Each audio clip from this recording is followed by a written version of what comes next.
కాలంగా మనం ప్రపంచం మొత్తం అనుభవిస్తున్న ఒక దురదృష్టకరమైన పరిణామం అమెరికా ఇరాన్ల మధ్య జరుగుతున్న యుద్ధం. పశ్చిమాసియా యుద్ధంగా జనం మాట్లాడుకుంటున్న ఈ యుద్ధం, అమెరికా ఇజ్రాయెల్ కూటమి ఇరాన్ మీద దాడుల పరంపర. At the same time America Israel ఊహించినట్టుగా వెంటనే తట్టాపుట్టా సర్దుకుని పారిపోతుందనుకుంటే ఇరాన్ ధీటుగా సమాధానం చెప్తున్న తీరు కానీ, అమెరికా విమానాలని కూల్చేస్తున్న పరిస్థితి కానీ, గల్ఫ్ దేశాల ఆయువు పట్టుల్ని దెబ్బకొడుతున్న తీరు కానీ చూస్తూ ఉంటే అమెరికాకే కళ్ళు బైర్లు కమ్మే పరిస్థితి. సుప్రీం చీఫ్ కమాండర్తో సహా కీలకమైన నేతలందరినీ, సైనిక ప్రముఖులందరినీ కోల్పోయినా కూడా ఏం జరుగుతుందో తెలియదు బయట ప్రపంచానికి. కానీ ఇరాన్ మాత్రం సంథింగ్ తన సామర్థ్యాన్ని మొత్తాన్ని ఉపయోగించి అన్ని రకాలుగా యుద్ధాన్ని కొనసాగిస్తోంది. ఒక దశలో రాజీ కుదుర్చుకుందామంటే కూడా జరగాల్సింది జరిగింది. మనం తెలుగులో కనుక మనం సామెత చెప్పుకుంటాం కదా, నిండా మునిగిన వాడికి చలేంటిని. అట్లా ఇంత జరిగిన తర్వాత ఇంకా రాజీ ఏంటి, తాడో పేడో తేల్చుకుందాం అన్నట్టుగా ఇరాన్ తెగబడింది. ఇప్పటికీ అదే పరిస్థితి కొనసాగుతోంది. ఈ దశలో ఇస్లామిక్ దేశాలుగా ఉన్న పాకిస్తాన్, ఈజిప్ట్, టర్కీ, మనం ఇప్పుడు తుర్కీగా పిలుచుకుంటున్నాం కదా, టర్కీ, ఈ 3 దేశాలు మధ్యవర్తిత్వం చేస్తూ ఒక 45 రోజుల కాల్పుల విరమణ కోసం ఒప్పందం చేసే ప్రయత్నంలో మధ్యవర్తిత్వం చేస్తున్నాయి. అయితే దానికి సంబంధించిన ఒక డ్రాఫ్ట్, ఒక ముసాయిదా పత్రాన్ని ఈ 3 దేశాలు సంయుక్తంగా తయారు చేసి ఇటు ఇరాన్కి, అటు అమెరికా, ఇజ్రాయెల్స్ కూడా పంపాయి. వాటి మీద ఇరాన్ పరిశీలిస్తోంది. At the same time America, Israel కూడా పరిశీలిస్తున్నాయి. వీటిల్లో కండిషన్ ఏంటంటే, అమెరికా పెట్టిన కండిషన్స్కే ఈ ముసాయిదాలో ఎక్కువ ప్రయారిటీ ఇచ్చారనేది ఒక అంశం. దాంట్లో ప్రధానమైనది హర్ముజ్ స్ట్రైట్ని, అంటే హర్ముజ్ జలసంధిని మూసి ఉన్న దాన్ని తెరవాలి అనేది ప్రథమ కండిషన్గా పెట్టారు. కాల్పుల విరమణ ఆగాలి అంటే, విరమణ జరగాలి అంటే. ఇరాన్ ఆ కండిషన్ని ఇప్పటికే చెప్పేసింది, పూర్తిగా యుద్ధం ఆగితే తప్ప కాల్పుల విరమణ కోసం మేము హర్ముజ్ జలసంధిని తెరిచే ప్రసక్తే లేదు అని. కాబట్టి అదొక ఇష్యూ ఉంది. అయితే మొత్తం మీద ప్రపంచ దేశాలు పూనుకున్నప్పుడు కొద్ది గొప్ప తగ్గక తప్పదు. కాబట్టి ఒకవేళ ఈ శాంతి ఒప్పందము లేదా ఈ తాత్కాలిక శాంతి ఒప్పందం కుదిరితే, 45 రోజుల కాల్పుల విరమణకి అంగీకారం కుదిరితే ఏం జరగబోతోంది, ఎలా ఉండబోతోంది, అసలు ఇది జరిగే పనేనా? భారతదేశం వైపు నుంచి ఒక స్పందన నేను చూసిన దాని ప్రకారం పూర్తి స్థాయి శాంతి ఒప్పందాలు అయితేనే బాగుంటుంది, కానీ ఈ తాత్కాలిక శాంతి ఒప్పందాలు మళ్ళీ ఎటైనా దారి తీయవచ్చు అనే రకంగా ఒక వాయిస్ భారత్ వైపు నుంచి కూడా వచ్చింది. ఎందుకంటే ఇప్పటికే మధ్యలో ఒకసారి ఇరాన్ని నమ్మించి యుద్ధం చేయబోమని చెప్పి దొంగ దెబ్బ తీశారు అమెరికా వాళ్ళు మమ్మల్ని అని ఇప్పటికే ఇరాన్ ఆరోపిస్తోంది. కాబట్టి ఈ తాత్కాలిక ఒప్పందము లేకపోతే కాల్పుల విరమణ వీటిని ఇరాన్ అంగీకరించే పరిస్థితి ఉంటుందా, లేదా అంగీకరించిన దానికి ఇరుపక్షాలు కట్టుబడి ఉంటాయా కవ్వింపులు లేకుండా? ఎందుకంటే కవ్వింపులు ఎక్కడో చోటు నుంచి ఉంటూనే ఉంటాయి. ఎందుకంటే అక్కడ ఆ ప్రాంతంలో హిజ్బుల్లా కానీ, హౌతీలు కానీ ఇట్లాంటి ఉగ్రవాద సంస్థలు పనిచేస్తున్నాయి. కాబట్టి వాళ్ళు చూస్తూ ఊరుకుంటారా రెచ్చగొట్టకుండా అనేది ఒక సంశయం కూడా ఉంది.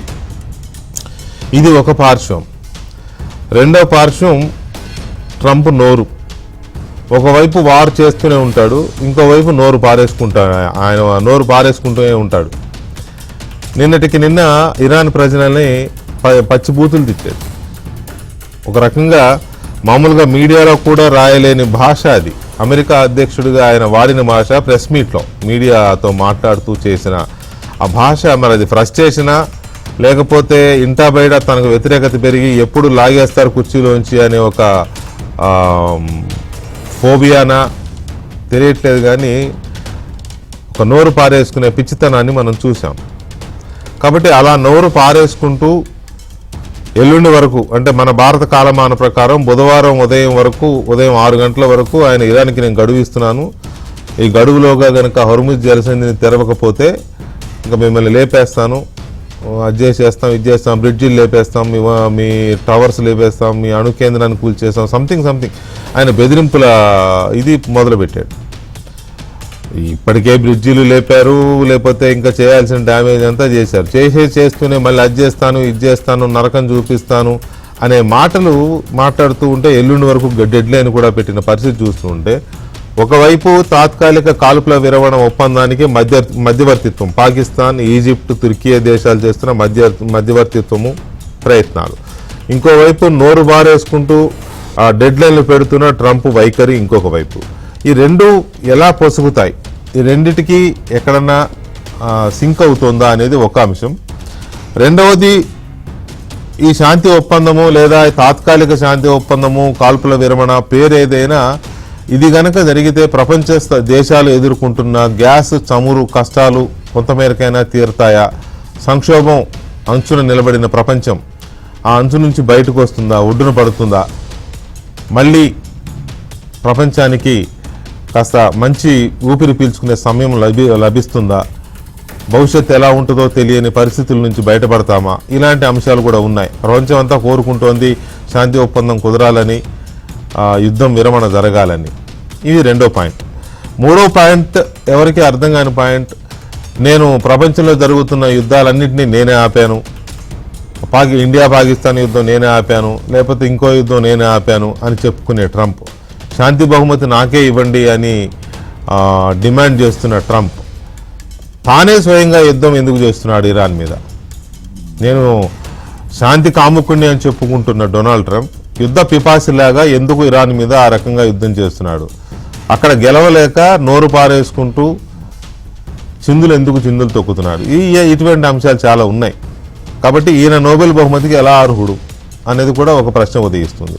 ఈ అంశాలన్నీ మనతో అనలిస్ట్ డాక్టర్ మణి పవిత్ర గారు అలాగే జాయిన్ అయ్యారు. కాసేపట్లో senior journalist analyst Pentapati Pullarao గారు జాయిన్ అవుతారు. అండ్ మరొక రక్షణ రంగ స్పెషలిస్ట్ అనలిస్ట్ సంజయ్ పులిపాక్ కూడా జాయిన్ అవుతారు.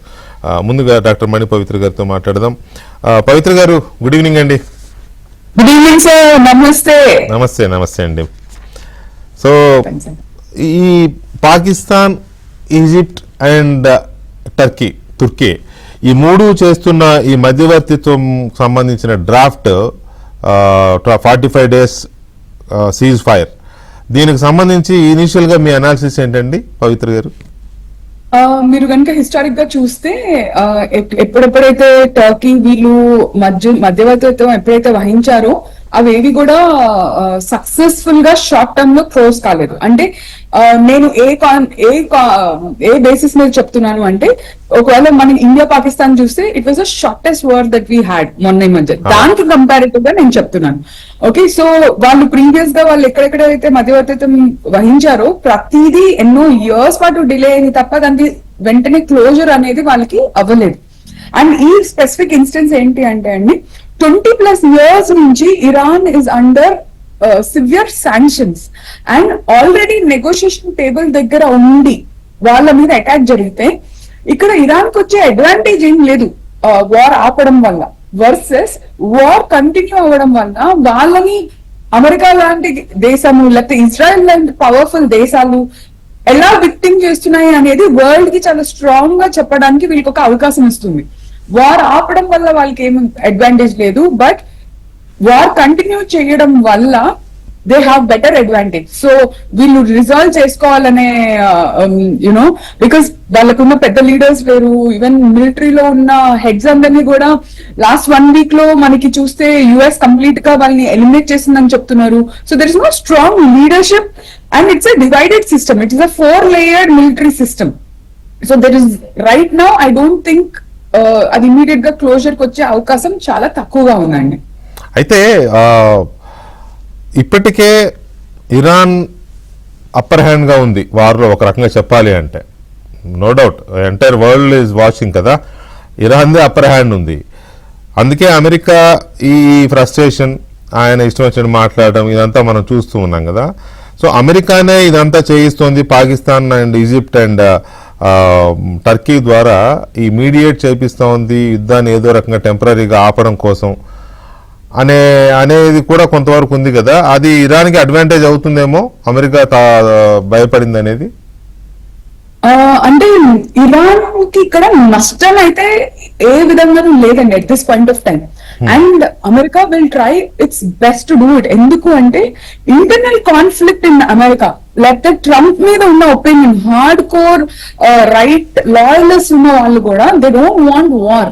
మీకు సింపుల్ ఎగ్జాంపుల్, మొన్న ఒక సోల్జర్, అమెరికన్ సోల్జర్ ఆ యుద్ధ విమానాన్ని ఎక్కడైతే బ్లాస్ట్ చేస్తే ఒక్క ఫైటర్ ని కూడా మేము కోల్పోము అని ఇంటెన్స్ గా వర్క్ చేసి వాళ్ళని తీసుకొచ్చారు. ఎందుకు అంటే అక్కడ యుఎస్ లో మనకి రన్ అయ్యే క్యాంపెయిన్ ఏంటి, no our sons are going for an unnecessary war. అనవసరంగా మన బిడ్డలన్నీ ట్రంప్ మూర్ఖత్వం వల్ల వార్ కి వెళ్ళారు అనే స్ట్రాంగ్ గా పుష్ అవుతుంది అనమాట. సో దానికి కౌంటర్ ఇస్తానికి వాళ్ళు చాలా ఇంటెలిజెంట్ గా they were able to save 2 of their war soldiers. Ground level లో వాళ్ళని రెస్క్యూ ఆపరేషన్ ద్వారా వాళ్ళని సేవ్ చేశారు. ఎందుకంటే that will be a very big face of Trump. Trump మొహం ఎత్తుకోలేనంత, చూపించలేనంత పరిస్థితి వస్తుంది ఒకవేళ వాళ్ళ సోల్జర్స్ కి ఇంజరీస్ జరిగినాయి అంటే. అండ్ ఇప్పటి వరకు దుర్భేద్యము అని అనుకున్న అమెరికన్ మీరు నేవీ ఫ్లీట్ గానీ ఆ వార్ కి స్టార్ట్ కాకుండా 1 month ముందు లింకన్ ని పంపిస్తున్నాను నేను ఇరాన్ సైడ్ అని బెదిరిస్తూ ట్రంప్ అతని సొంత సోషల్ మీడియాలో పోస్ట్ చేసుకోవడమే కాకుండా దాన్ని ఒక గొప్ప థింగ్ కాగా బెదిరిస్తానికి వాడాడు. కానీ అది వచ్చిన 5 రోజుల్లోనే తుక్కు కింద దాన్ని మొత్తం ఏమంటాము ఎయిర్ స్ట్రిప్ నే ఇరాన్ వాళ్ళు డ్యామేజ్ చేశారు. నాట్ జస్ట్ దాట్, 14+ కంట్రీస్ లో మిడిల్ ఈస్ట్ లో సేఫ్ అని అనుకున్న యుఎస్ ప్రతి air base is completely demolished and destroyed. ఇంత జరిగాక ట్రంప్ తన ఫేస్ సేవ్ చేసుకుంటానికి అన్ని విధాలుగా ట్రై చేస్తాడు. అందులో భాగంగానే మనకి ఇప్పుడు టర్కీ, మళ్ళీ Istanbul Pakistan is a puppet for Trump, right? అతని బిజినెస్ నీడ్స్ కి it is just puppet. So వీళ్ళ ద్వారా వస్తుంది అనడంలో ఐ డోంట్ థింక్ అనుమానం ఏం పట్టించుకోగల. లైక్ ఐఎమ్ షూర్ ఆయనే వీళ్ళని ప్రవోక్ చేసి రెజల్యూషన్ కి తీసుకురండి అని పుష్ చేసినా కూడా I don't think we should be. ఇది ట్రంప్ చేస్తున్నదే. పాకిస్తాన్ ఈజిప్ట్ ని టర్కీని కలిపి వీళ్ళ ముగ్గురు ద్వారా మీడియేట్ చేపిస్తున్నాడు తన దీనికోసం, తన ఫేస్ సేవింగ్ కోసం. ఎందుకంటే సొంత కంట్రీలో చాలా డ్యామేజ్ అవుతుంది కాబట్టి ఎలాగైనా ముందు దాన్ని ఆపితే కొంత ఇది అవుతుందేమో అని. చూద్దాం పుల్లారావు గారి వ్యూ ఎలా ఉందో. పుల్లారావు గారు నమస్తే సార్. నమస్కారం. పుల్లారావు గారు, ముందుగా ఈ 45 days సీజ్ ఫైర్ అనేది ఒక మీడియేషన్ నడుస్తోంది. డ్రాఫ్ట్ నోట్ ప్రిపేర్ చేశారు. అటు ఇరాన్ కి, ఇటు యుఎస్ కి, ఇజ్రాయెల్ కూడా పంపారు కదా ఈ 3 దేశాలు. ఇరాన్ ఒక కండిషన్ ని వాళ్ళు ఒప్పుకోవట్లా, హర్ముజ్ స్ట్రైట్ ని ఓపెన్ చేయాలనే దాన్ని వాళ్ళు ఇనిషియల్ గానే నో అంటున్నారు. వీళ్ళు పెట్టిన కండిషన్ ఏమో అది ఓపెన్ చేయాలి, సీజ్ ఫైర్ జరగాలి అంటే, రైట్? సో ఓవరాల్ గా ఈ డ్రాఫ్ట్ మీద లేదా ఈ ప్రయత్నాల మీద, మీడియేషన్ మీద మీ అనాలిసిస్ ఏంటి పుల్లారావు గారు?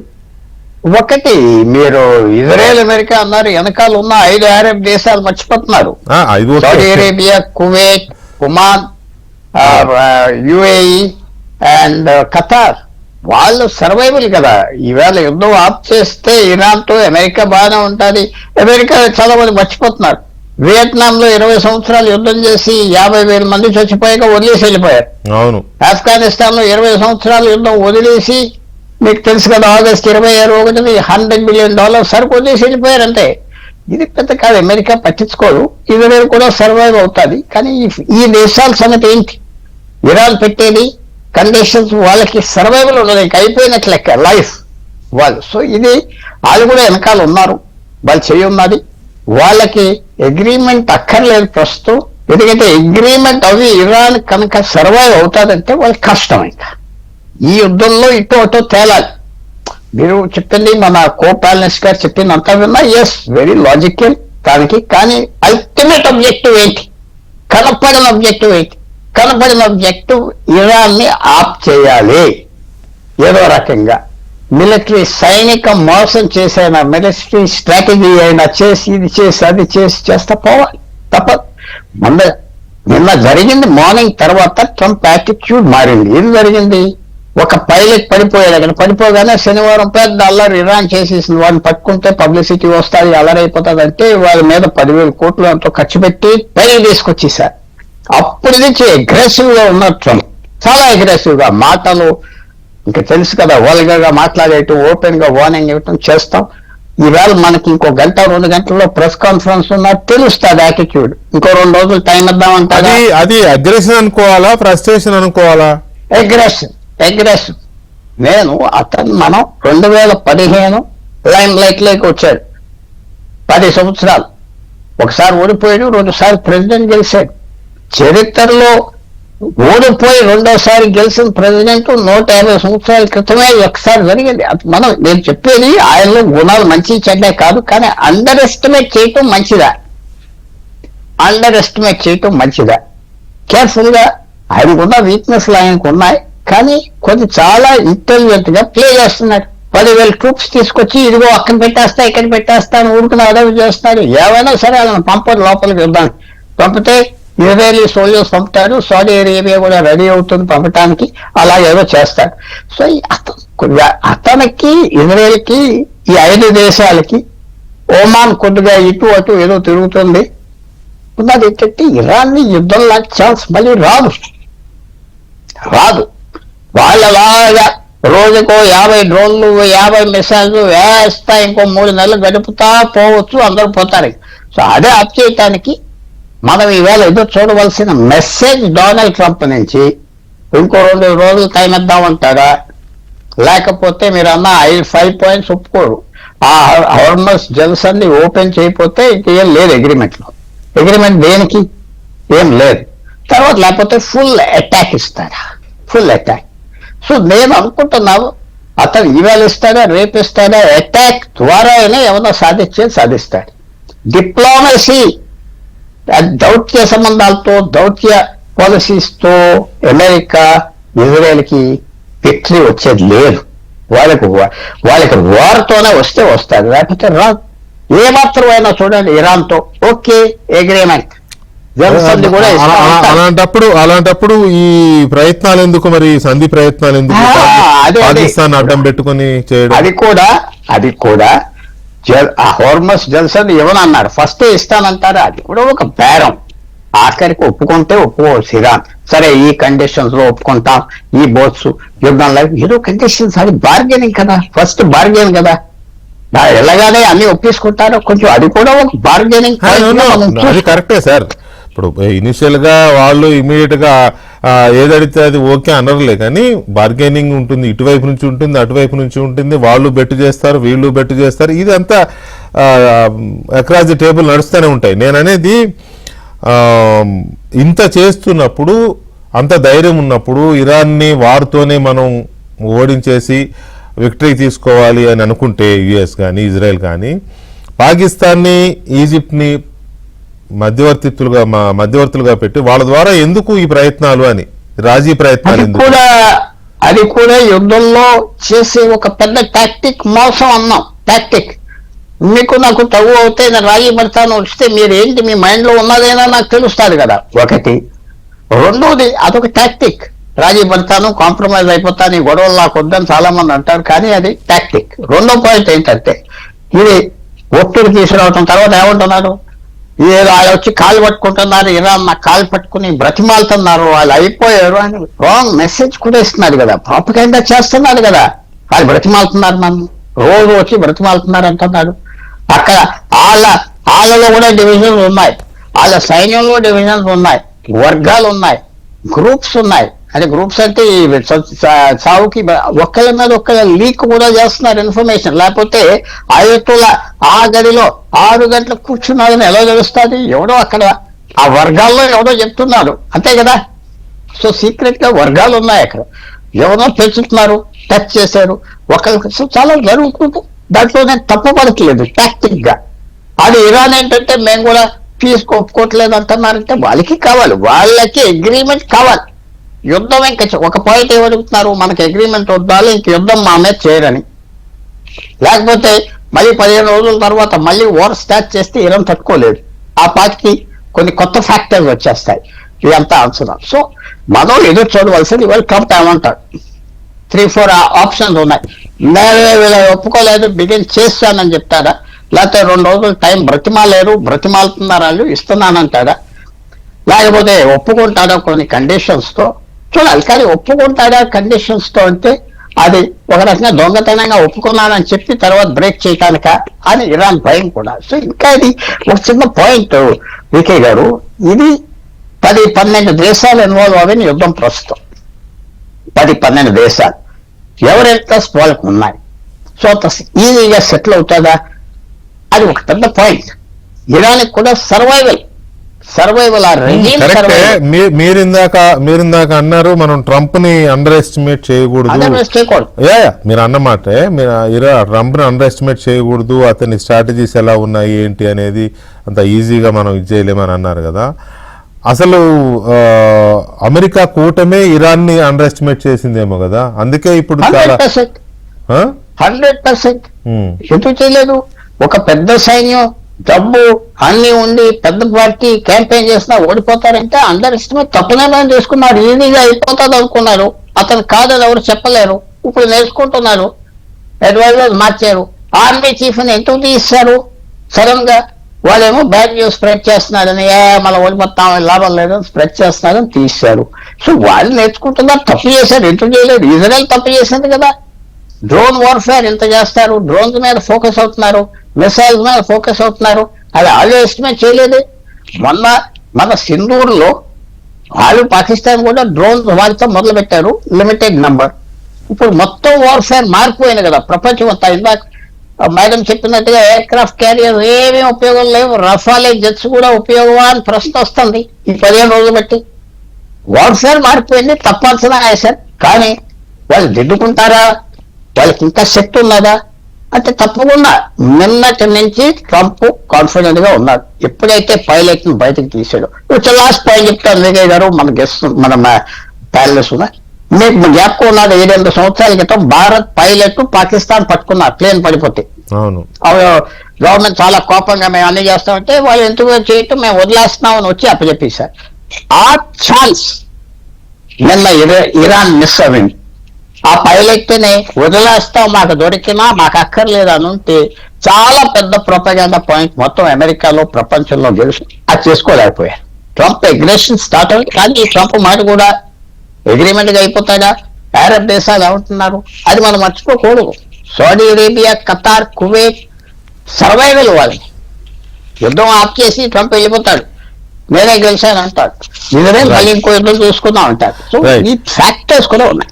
అసలు ఈ మధ్యవర్తిత్వము అనేది ఎందుకు మొదలైంది, ఎవరి ఇంట్రెస్ట్ తో, ఎవరి వైపు నుంచి ఈ ప్రపోజల్ మొదలైంది? పాకిస్తాన్, ఈజిప్ట్ అండ్ టర్కీ ఎందుకు రంగంలోకి దిగాయి? ఈ 45 days అట్లా మినిమం 45 days సీజ్ ఫైర్ జరగాలి అని ఒక డ్రాఫ్ట్ని ప్రిపేర్ చేసి పంపారు కదా. దీని మీద ఎక్కువ ప్రెషర్ ఎవరిది ఉంది దీనికి రావాలి అనేది, సీజ్ ఫైర్ కావాలని ఎక్కువ ప్రెషర్ ఎవరు చేస్తున్నారు? ఈ అంశాలు ఇంకొంచెం డీటెయిల్ డాక్టర్ పవిత్ర గారు, ఎంతవరకు ఇరాన్ దీనికి అంగీకరించే అవకాశం ఉంది? ఒకవేళ వీళ్ళు పంపిన డ్రాఫ్ట్ కనుక వాళ్ళు రిసీవ్ చేసుకున్నారు, ఆల్రెడీ దాన్ని చేసుకుంటున్నారు. అయితే ఒక హర్ముజ్ స్ట్రైట్ ని ఓపెన్ చేయాలనే దాని మీదనే వాళ్ళకి అబ్జెక్షన్స్ ఉన్నట్టున్నాయి. అయితే అది ఇనిషియల్ గా చేసే బెట్టు మాత్రమే అనేది పుల్లారావు గారు చెప్తున్న మాట. మేబీ అయి ఉండొచ్చు. అంతేకాకుండా మొత్తంగా 45 days సీజ్ ఫైర్ కి ఇరాన్ అంగీకరించే ఛాన్సెస్ ఎంతవరకు ఉన్నాయి? సార్, ఆ క్వశ్చన్ ఆన్సర్ చేసే ముందు first I want to answer before question లో ఒకసారి I wanted to give my opinion. ఇప్పుడు యుఎస్ ఇరాన్ ని అండర్ ఎస్టిమేట్ చేసిందా అంటే I don't think US has under estimated Iran, but వాళ్ళు చాలా ఫాస్ట్ గా విక్టరీ వస్తుందని ఓవర్ ఎస్టిమేట్ చేసుకున్నారు. ఓకే, సో మనం కనుక ఇప్పుడు సీజ్ ఫైర్ వల్ల లాభాలు, నార్మల్ గా కంట్రీస్ సీజ్ ఫైర్ కి ఎప్పుడెప్పుడు వస్తాయి అనేది అనలైజ్ చేస్తే, if you look at Ukraine and Russia situation, multiple local లెవెల్లో సీజ్ ఫైర్స్ ఉండినాయి. ఎందుకు అంటే a ceasefire is not a stopping of a war, it is to reassess the situation. ఒకవేళ ఇరాన్ ఈ సీజ్ ఫైర్ కి agree అయింది అనుకోండి, and mainly A negotiation కి వాళ్ళకి ఉపయోగపడుతుంది అంటే స్ట్రేట్ ఆఫ్ హార్మూజ్ లో పాస్ అయ్యే ప్రతి షిప్ కి గనుక వాళ్ళు ఒక ప్రైజ్ విధించి if they can take advantage of the current war situation then Iran కి అది అడ్వాంటేజ్ అయ్యే అవకాశం ఉంటుంది compare to the sanctions which ఇంత ముందు ఉన్న శాంక్షన్స్ తో పోలిస్తే వీళ్ళు కనుక ఈ సీజ్ ఫైర్ టైంలో main negotiation point strait of Hormuz. అదే కనుక ఇరాన్ చేతిలో స్ట్రేట్ ఆఫ్ హార్మూజ్ లేకపోతే ఎవరు లెక్క కూడా చేయరు, అంటే they will be able to control it actual గా, రైట్? సో మనకి main contesting point strait of Hormuz. ఒకవేళ ఇరాన్ ఒప్పుకుంటే ఏ బేసిస్ మీద ఒప్పుకుంటుంది అనేది మనం చూడాలి. Where if they can monetise it అది ఒప్పుకునేకి అవకాశం ఉంది. సెకండ్, సీజ్ ఫైర్ టైంలో మనము వార్ మొడాలిటీని రీసెట్ చేసుకోవచ్చు. లైక్ ఫర్ ఎగ్జాంపుల్ ఇక్కడ యుఎస్ సిచ్యువేషన్ లో ఏం జరిగింది, వాళ్ళు చాలా ఈజీగా అయిపోతుంది. ఎందుకంటే వెనిజులాలో జరిగిన విక్టరీని చూసి మదురోని ఎంత ఈజీగా అయితే అరెస్ట్ చేశామో అంత ఈజీగా ఇరానియన్ గవర్నమెంట్ కు పడేయచ్చు అని ఊహించుకున్నారు. ఎందుకంటే వాళ్ళకి ఇద్దరు ముగ్గురు ఇంటర్నల్ స్పైస్ ఉండడం వల్ల దే ఇమాజిన్డ్ దట్ అంతే ఈజీగా ఇక్కడ కూడా విక్టరీ వస్తుంది అని ఓవర్ ఎస్టిమేట్ చేశారనమాట. సో ఈ ఓవర్ ఎస్టిమేషన్ ని కాదు, ground reality is dramatically different అనేది అర్థం చేసుకుని it is a time for them to change the strategy and put international pressure. ఈ టైంలో ఇరాన్ కనుక తన మీద ఉన్న శాంక్షన్స్ అన్నిటినీ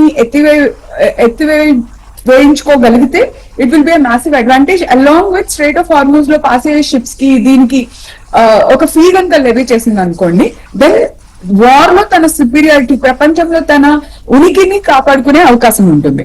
సో ఒకవేళ ఒప్పుకున్నా కూడా I feel Iran will have a better advantage compare to the previous situation that it was in.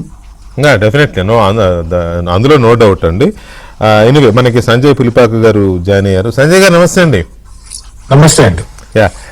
Sanjay గారు, ఈ మీడియేషన్ నడుస్తుంది కదా 45 days సీజ్ ఫైర్ కోసం, ఒక డ్రాఫ్ట్ కూడా పంపించారు, ఇరు వర్గాలకి పంపించారు, వాళ్ళు దాన్ని పరిశీలిస్తున్నారు. సో మీ అబ్జర్వేషన్ ఏంటి దాని మీద? ఇది సీజ్ ఫైర్ అమలు అయ్యే అవకాశం ఉందా 45 days? థ్యాంక్స్ అండి ప్రోగ్రామ్ కి ఇన్వైట్ చేసినందుకు. ఒకటి ఇక్కడ గమనిస్తే వాళ్ళు సీజ్ ఫైర్ అగ్రిమెంట్ వచ్చింది, రాబోతోంది అన్నట్టు వార్తలు వస్తున్నాయి. అందులో 2 స్టేజ్ సీజ్ ఫైర్ అంటున్నారండి. ఒకటి ఫస్ట్ ఇమీడియట్ గా కంప్లీట్ సీజ్ ఫైర్ నడుస్తుంది and Strides of Hormuz open చేయడం జరుగుతుంది. తర్వాత ఈ రెండు దేశాల మధ్య అమెరికా ఇరాన్ కూర్చుని చర్చించి మిగతా పొలిటికల్ కానీ సెక్యూరిటీ ఇష్యూస్ ఏవైతే ఉన్నాయో వాటి మీద ఒక ఒప్పందానికి వస్తారు అని ఒక 2 స్టేజ్ ప్లాన్ 2 phases లో చేయాలని చెప్పడం జరిగిందండి. అయితే ఇది అమెరికన్ వైపు నుంచి వస్తున్న ప్రతిపాదన కానీ ఇరాన్ వైపు నుంచి వస్తున్నది కాదని చాలా మంది చెప్పడం జరుగుతుంది. ఎందుకంటే ఇరానియన్స్ అనేది ఏంటంటే, మేము స్ట్రైట్స్ ఆఫ్ హార్మూజ్ మీద మాకున్న పట్టును మేము ఇప్పట్లో వదులుచుకోవడం ఇష్టం లేదు మాకు. ఒకవేళ మీరు ఏదన్నా సీజ్ ఫైర్ ప్లాన్ కానీ లేదా ఒక పొలిటికల్ అగ్రిమెంట్ కానీ తీసుకొచ్చేట్టుంటే అది ఒకటేసారి జరగాలి, ఇలా స్టేజెస్ లో మాకు ఇష్టం లేదు అని వాళ్ళు క్లియర్ గా చెప్పడం జరిగిందండి. సో దీని మీద చాలా డిస్కషన్స్ నడుస్తున్నాయి. ఒకటి, అమెరికా ప్రెసిడెంట్ నిన్న ఇవాళ చేసిన ట్వీట్స్ ఏవైతే ఉన్నాయో చాలా కఠినంగా ఉన్నాయి, పరుష పదజాలం వాడటం జరిగింది, అవి మనం టీవీలో చెప్పుకున్నట్టు కూడా లేవు. సో అంత తీవ్రమైన పొజిషన్ తీసుకున్న డొనాల్డ్ ట్రంప్ రేపు పొద్దున్న బాంబింగ్ చేయకపోతే కనుక ఆయనకి లాస్ ఆఫ్ ఫేస్ లాగా ఉంటుంది. కాబట్టి ఇటువంటి పీస్ ప్రపోజల్ ఏమన్నా తీసుకొచ్చారా ముందుకి, న్యూస్ ఐటమ్స్ ఏమన్నా వస్తున్నాయని కూడా ఒక చర్చ ఆలోచించాల్సిన అవసరం ఉందండి.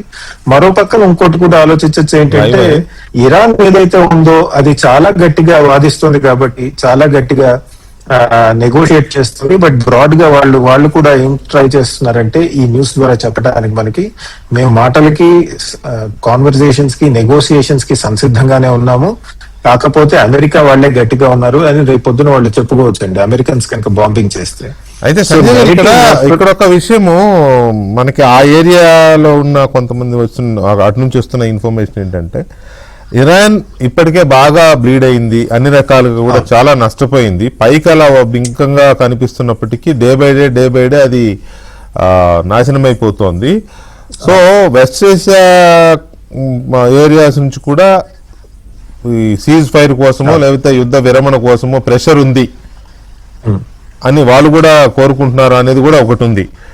సో దాని మీద మీ ఒపీనియన్ ఏంటి? ఒకటి, గల్ఫ్ స్టేట్స్ కనుక తీసుకున్నట్టయితే మనము ముఖ్యంగా యునైటెడ్ అరబ్ ఎమిరేట్స్ కానీ సౌదీ కానీ ఖటార్ కానీ వాళ్ళకి కూడా సీజ్ ఫైర్ వస్తే బాగుండు అని ఉందండి. ఎందుకంటే వాళ్ళ ఎకానమీస్ దెబ్బతింటున్నాయి, ఆయిల్ వెళ్ళట్లేదు. తర్వాత వాళ్ళు చాలా ఇంపోర్ట్ చేసుకునే కంట్రీ ఎకానమీస్ కదండి అవి.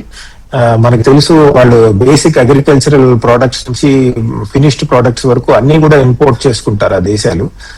అవి పెద్దగా దెబ్బతింటున్నాయి కాబట్టి కొద్దిగా సీజ్ ఫైర్ వస్తే బాగుండు అని వాళ్ళల్లో ఉందండి. కాకపోతే యునైటెడ్ అరబ్ ఎమిరేట్స్ కానీ, బహ్రెయిన్ కానీ, సౌదీ అరేబియా కానీ వీళ్ళు వాదించేది ఏంటంటే స్ట్రెయిట్స్ ఆఫ్ హర్మూజ్ ఓపెన్ చేయకుండా ఎటువంటి సీజ్ ఫైర్ అగ్రిమెంట్ మాకు ఇష్టం లేదు అని ఖచ్చితంగా చెప్పడం జరుగుతుందండి. అది చాలా ఇంపార్టెంట్ ఇష్యూగా వాళ్ళు పట్టుబట్టుతున్నారు. వాళ్ళు అనేది ఏంటంటే యుద్ధం ముందు స్ట్రెయిట్స్ ఆఫ్ హర్మూజ్ మీద ఇరాన్ కి పట్టు లేదు, యుద్ధం అయ్యాక స్ట్రెయిట్స్ ఆఫ్ హర్మూజ్ ని కనుక మీరు ఇరాన్ కి అప్పగిస్తే అది మాకు కష్టం అవుతుంది అని వాళ్ళు చాలా గట్టిగా వాదిస్తున్నారు. మనం ఇంతకుముందు కూడా చర్చించాం, Bahrain United nation security council ఒక రిజల్యూషన్ పెట్టదలుచుకుంది స్ట్రెయిట్స్ ఆఫ్ హర్మూజ్ ని ఎలాగో అలా ఓపెన్ చేయమని చెప్పాలని. దానికి ఇవాళ యునైటెడ్ అరబ్ ఎమిరేట్స్ అటువంటి రిజల్యూషన్ కి మద్దతు పలికింది. కాకపోతే ఫ్రాన్స్, రష్యా, చైనా ఏవైతే ఉన్నాయో ఆ రిజల్యూషన్ లో ఉన్న పదజాలం ఏదైతే ఉందో అంటే ఎలాగో అలా ఓపెన్ చేయటం అన్నది అది మళ్ళీ వైలెన్స్ కి, మళ్ళీ యుద్ధానికి దారితీస్తుంది. కాబట్టి అది మార్చాలి అన్న దాని మీద చర్చ నడుస్తుందటండి.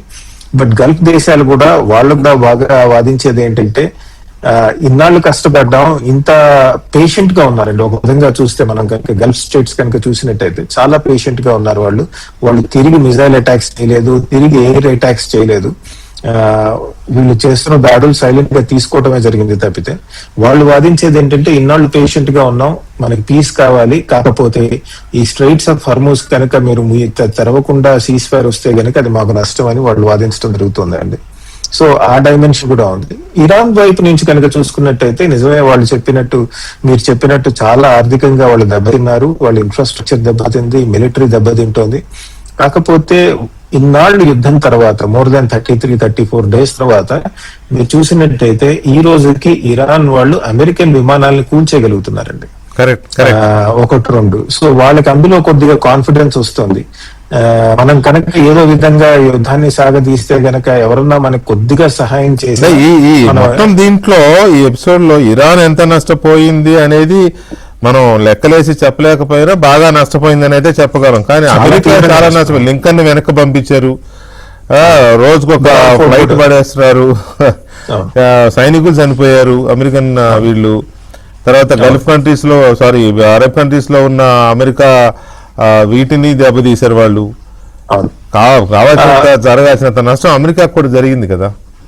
అదే ఒక పక్కన అమెరికా వైపు నుంచి చూస్తే కనుక అండి, వాళ్ళ F-35 విమానం ఏదైతే ఉందో ఎవరికి చిక్కదు, అది రేడార్స్ కి దొరకదు అన్నది, అలాంటి విమానాన్ని మీదకి వీళ్ళు మిజైల్ ఫైర్ చేయగలిగారు. దానికి స్వల్పంగా ఏదో డ్యామేజ్ జరిగిందని, దాన్ని ఎమర్జెన్సీ ల్యాండింగ్ చేయడం జరిగిందని చెప్పడం జరిగిందండి. అలానే మనం చూసాం F-15E విమానం ఏదైతే ఉందో అమెరికన్స్ ది, దాన్ని సక్సెస్ఫుల్ గా షోల్డర్ ఫైర్ మిజైల్ ద్వారా షూట్ చేయడం జరిగింది. అది కూడా ఒక విజయంగా సాధిస్తున్నారు. ఒక పక్కన చూసుకుంటే అమెరికన్స్ కి కొద్దిగా ఎదురు తిరుగుతున్నట్టు యుద్ధం అనిపిస్తుంది. మరో పక్కన చూసినట్టయితే వాళ్ళు చేసిన ఆపరేషన్ ఏదైతే ఉందో, అంటే 2 పైలట్స్ పడిపోతే ఇరాన్ లో పెద్ద ఎత్తున వెళ్లి ఆ 2 పైలట్స్ ని వాళ్ళు ఇరాన్ టెరిటరీలోకి వెళ్లి తీసుకురావడం జరిగిందండి. టాక్టికలీ చాలా బ్రిలియంట్ ఆర్గనైజేషన్ అది, టాక్టికలీ ఆపరేషన్ అది. ఎందుకంటే అసలు మీరు శత్రు దేశంలోకి వెళ్లి పడిపోయిన 2 పైలట్స్ ని వెనక్కి తీసుకురావటం అన్నది సామాన్య విషయం కాదు. కాకపోతే అట్ ది సేమ్ టైం 2 వైపులా తీసుకుంటే ఇజ్రాయెల్, అమెరికా కానీ ఇరాన్ కానీ వాళ్ళకి ఓకే మనం కొద్దిగా ప్రగతి సాధిస్తున్నాం, గెలుపు వైపు వెళ్తున్నాం అన్నట్టు కొన్ని కనబడుతున్నాయి. But at the same time వాళ్ళకి ఎదురు దెబ్బలు కూడా తగులుతున్నాయండి. ఇరాన్ విషయానికి వస్తే అడపాదడపా విమానాలు కూల్చేయటము, లేదా రాకెట్ అటాక్స్, డ్రోన్ అటాక్స్ ద్వారా క్రిటికల్ ఇన్ఫ్రాస్ట్రక్చర్ అంటాం కదా, వాటిని టార్గెట్ చేయడం కూడా వాళ్ళు సక్సెస్ఫుల్ గా చూస్తున్నారు. నిజంగా వీళ్ళిద్దరూ పీస్ అగ్రిమెంట్ కి వస్తారా లేదా ఇప్పటికి చెప్పడం కష్టం. ప్రస్తుతానికి అయితే స్ట్రెయిట్స్ ఆఫ్ హర్మూజ్ ఓపెన్ చేయకుండా సీజ్ ఫైర్ వద్దని గల్ఫ్ దేశాలు చెప్తున్నాయి.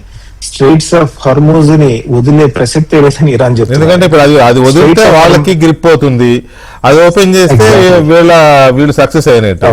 అదే కీలకమైపోయింది. మనతో one more thing on impact of middle eastern countries మీద వచ్చిన ఇంపాక్ట్ గురించి మాట్లాడదామండి. Because it's not just oil. Pavitra గారు ఒక్క నిమిషం. మనతో బహ్రెయిన్ నుంచి హరికృష్ణ జాయిన్ అయ్యారు. అసలు అక్కడ ఏంటి సిచ్యువేషన్ అనేది ఒకసారి మనం తెలుసుకునే ప్రయత్నం చేద్దాం. హరికృష్ణ గారు నమస్తే. సార్ నమస్కారం అండి.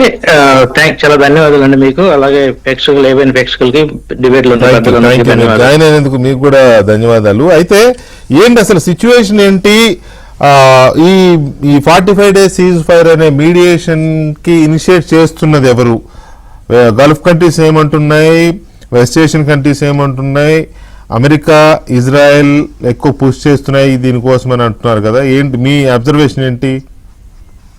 సార్ ఇక్కడ పరిస్థితి ఏంటంటే, నేను ఫస్ట్ బహ్రెయిన్ పాయింట్ ఆఫ్ వ్యూలో చెప్తాను. బహ్రెయిన్ పరిస్థితి ఏంటంటే ఇక్కడ జనాలకు సంబంధించినటువంటి పెద్దగా ఇబ్బంది ఏం లేదండి. మామూలుగా డే టైమ్ లో అసలు పెద్ద బాంబింగ్ ఏమన్నట్లేదు, ఓన్లీ నైట్ టైమింగ్స్ లో కొంచెం బాంబింగ్ ఉంటుంది. అది కూడా వాళ్ళు సెలెక్ట్ చేసుకున్నటువంటి పర్టికులర్ ఏరియాస్ లో పర్టికులర్ కంపెనీస్ కానీ లేదా పర్టికులర్ గా యుఎస్ బేస్ సంబంధించినటువంటి అలాంటి వాటిలో చెప్తున్నారు తప్పితే జనాలకు సంబంధించి పెద్దగా ఇబ్బంది ఏం లేదండి. అందరూ డే టు డే యాక్టివిటీస్ అన్ని బాగానే జరుగుతున్నాయి, అన్ని కంపెనీస్ రన్ అవుతున్నాయి. జనాభా పరంగా పెద్ద ఎటువంటి మేజర్ గా ఇబ్బంది ఏం లేదండి. కాదు భయం అనేది ఉంటుందండి ప్రతి ఒక్కరికి, ఎందుకంటే ఆ సౌండ్స్ అవి వచ్చినప్పుడు ప్రతిరోజు భయపడతా బతకడం అనేది ఉంటుంది.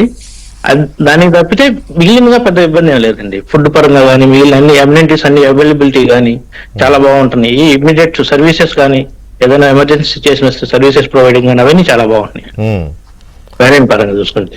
ఇంకా దీనికి సన్ని సంబంధం అంటారా, యాక్చువల్గా ఈ యుద్ధం వలన ఎక్కువగా ఎఫెక్ట్ అవుతుంది ఏంటంటే మిడిల్ ఈస్ట్ అండి. అంటే ఇరాన్, ఇజ్రాయెల్ ఎలాగో ఎఫెక్ట్ అవుతాయి, ఎందుకంటే అది వాళ్ళు కొని తెచ్చుకున్నారు కాబట్టి జరగలేదు. కానీ వాళ్ళకి ఎటువంటి సంబంధం లేకుండా ఇబ్బంది పడుతుందంటే మిడిల్ ఈస్ట్ అండి బాగా. వీళ్ళకి ఏంటంటే వీళ్ళకి దాంతో సంబంధం లేదు, వీళ్ళు ఎంటర్ అవ్వలేదు. ఈవెన్ ఇప్పటికీ కూడా ఒక్క కంట్రీ కూడా బ్యాక్ ఎప్పుడు ఫైట్ చేయలేదండి. వాళ్ళు ఫైట్ చేస్తున్నప్పటికీ వీళ్ళు ప్రొటెక్ట్ మాత్రమే చేసుకుంటున్నారు, they taking some help and then protect చేసుకుంటున్నారు. సో డెఫినెట్ గా మనం ఆ మెయిన్ పాయింట్ ఆఫ్ వ్యూలో ఎవరు గెలిచారు ఎవరు ఓడిపోయారు అనే దానికన్నా యుద్ధంలో గెలిపోవటం కన్నా కూడా ముఖ్యం పీస్, శాంతి, జనాల పరిస్థితి ఏంటనేది చూడాలండి. ఇప్పుడు ఇరాన్ పాయింట్ ఆఫ్ వ్యూలో మనం ఎక్కువగా ఇండియన్స్ జనరల్ గా ఇరాన్ పాజిటివ్ పాయింట్ ఆఫ్ వ్యూలో చూస్తుంటాం. కానీ ఇక్కడ ప్రాబ్లం ఏంటంటే అండి, ఇరాన్ చాలా లాస్ అవుతుంది. సో మెనీ లీడర్స్, చాలా లీడర్స్ ఈ రోజు కూడా సరిపోయారు. అవునండి, అలా ఎక్స్టెండ్ అయ్యే కొంది ఇరాన్ కూడా చాలా లాస్ అవుతుందండి. అందువల్ల అందరూ శాంతి పాయింట్ ఆఫ్ వ్యూలో, పీస్ పాయింట్ ఆఫ్ వ్యూలో చూసుకొని అందరూ శాంతి ఎంత త్వరగా గల్ఫ్ కంట్రీస్ కాదు, గల్ఫ్ కంట్రీస్ అంటే బహ్రెయిన్ కానీ లేకపోతే అదర్ అమన్ కానీ అండ్ యుఏఈ, ఈ కంట్రీస్ వ్యూ ఎలా ఉంది? వీళ్ళు ఏమంటున్నారు? వీళ్ళకి ఏంటంటే శాంతి ఎంత త్వరగా యుద్ధం ముగిసిపోతే బాగుండు అనే పాయింట్ ఆఫ్ వ్యూలో ఉన్నారండి అందరూ. వీళ్ళంతా కూడా ఎంత త్వరగా యుద్ధం ముగిసిపోతే, మెయిన్ ఏంటంటే అమ్యూనిటీస్ బాగా ఎఫెక్ట్ అవుతుంది కదండి. ఒక్క షిప్స్ ఏమీ రావట్లేదు సరిగ్గా, ఫ్లైట్స్ కూడా సరిగ్గా ఉండట్లేదు. ఎస్పెషల్ బహ్రెయిన్ కదా అసలు ఫ్లైట్స్ లేవండి, ఇప్పుడు కంప్లీట్ గా ఆఫ్ చేశారు. ఇప్పుడు బహ్రెయిన్ నుంచి రావాలన్నా కానీ కాస్ట్ ఆఫ్ ఇది కూడా చాలా పెరిగిపోయింది జనరల్ మెంబర్స్ అందరికి కూడా. ఇక్కడ నుంచి సౌదీ రోడ్వే వచ్చి సౌదీ నుంచి రావాల్సి వస్తుంది అందరు ఇక్కడ నుంచి. ఈవెన్ సౌదీ కూడా కొన్నిసార్లు ఏంటంటే కొన్ని ఎఫెక్ట్ అయినప్పుడు ఆ టైంలో కొన్నిసార్లు ఫ్లైట్లు ఆపటము, మళ్ళీ కొంచెం ఒక 2-3 hours తర్వాత బ్రేక్ తీసుకొని మళ్ళీ స్టార్ట్ చేయడం అలా చేస్తున్నారండి.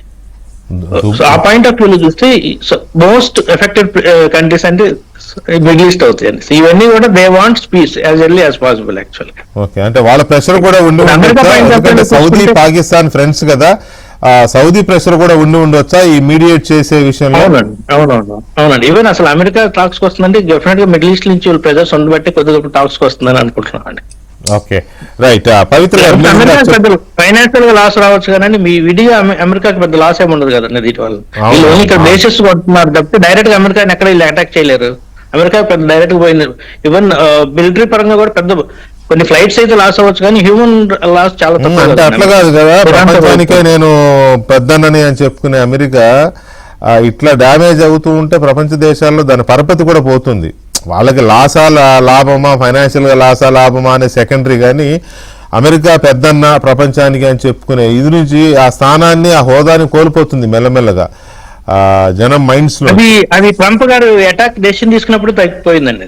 అదే అంటున్నా. సో అది జరుగుతుంది. అమెరికన్స్ యొక్క అమెరికాలో అతనికి వ్యతిరేకత పెరగడం కారణం కూడా అదే.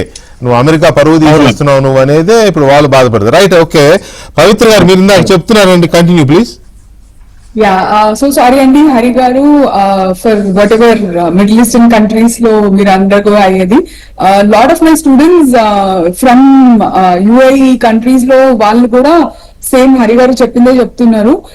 ఏంటి అంటే ఎస్పెషలీ దుబాయ్ లో ఉన్న నా స్టూడెంట్స్ చెప్పిన విషయం ఏంటి అంటే పైనుంచి మిసైల్స్ ఎప్పటికప్పుడు ఆపుతూనే ఉన్నారు అండ్ గవర్నమెంట్ ఎప్పటికప్పుడు అండర్ గ్రౌండ్ లో వెళ్తానికి ఆ సైరన్ అనేది కామన్ ఎమర్జెన్సీ అనేది మోగుతా ఉంది.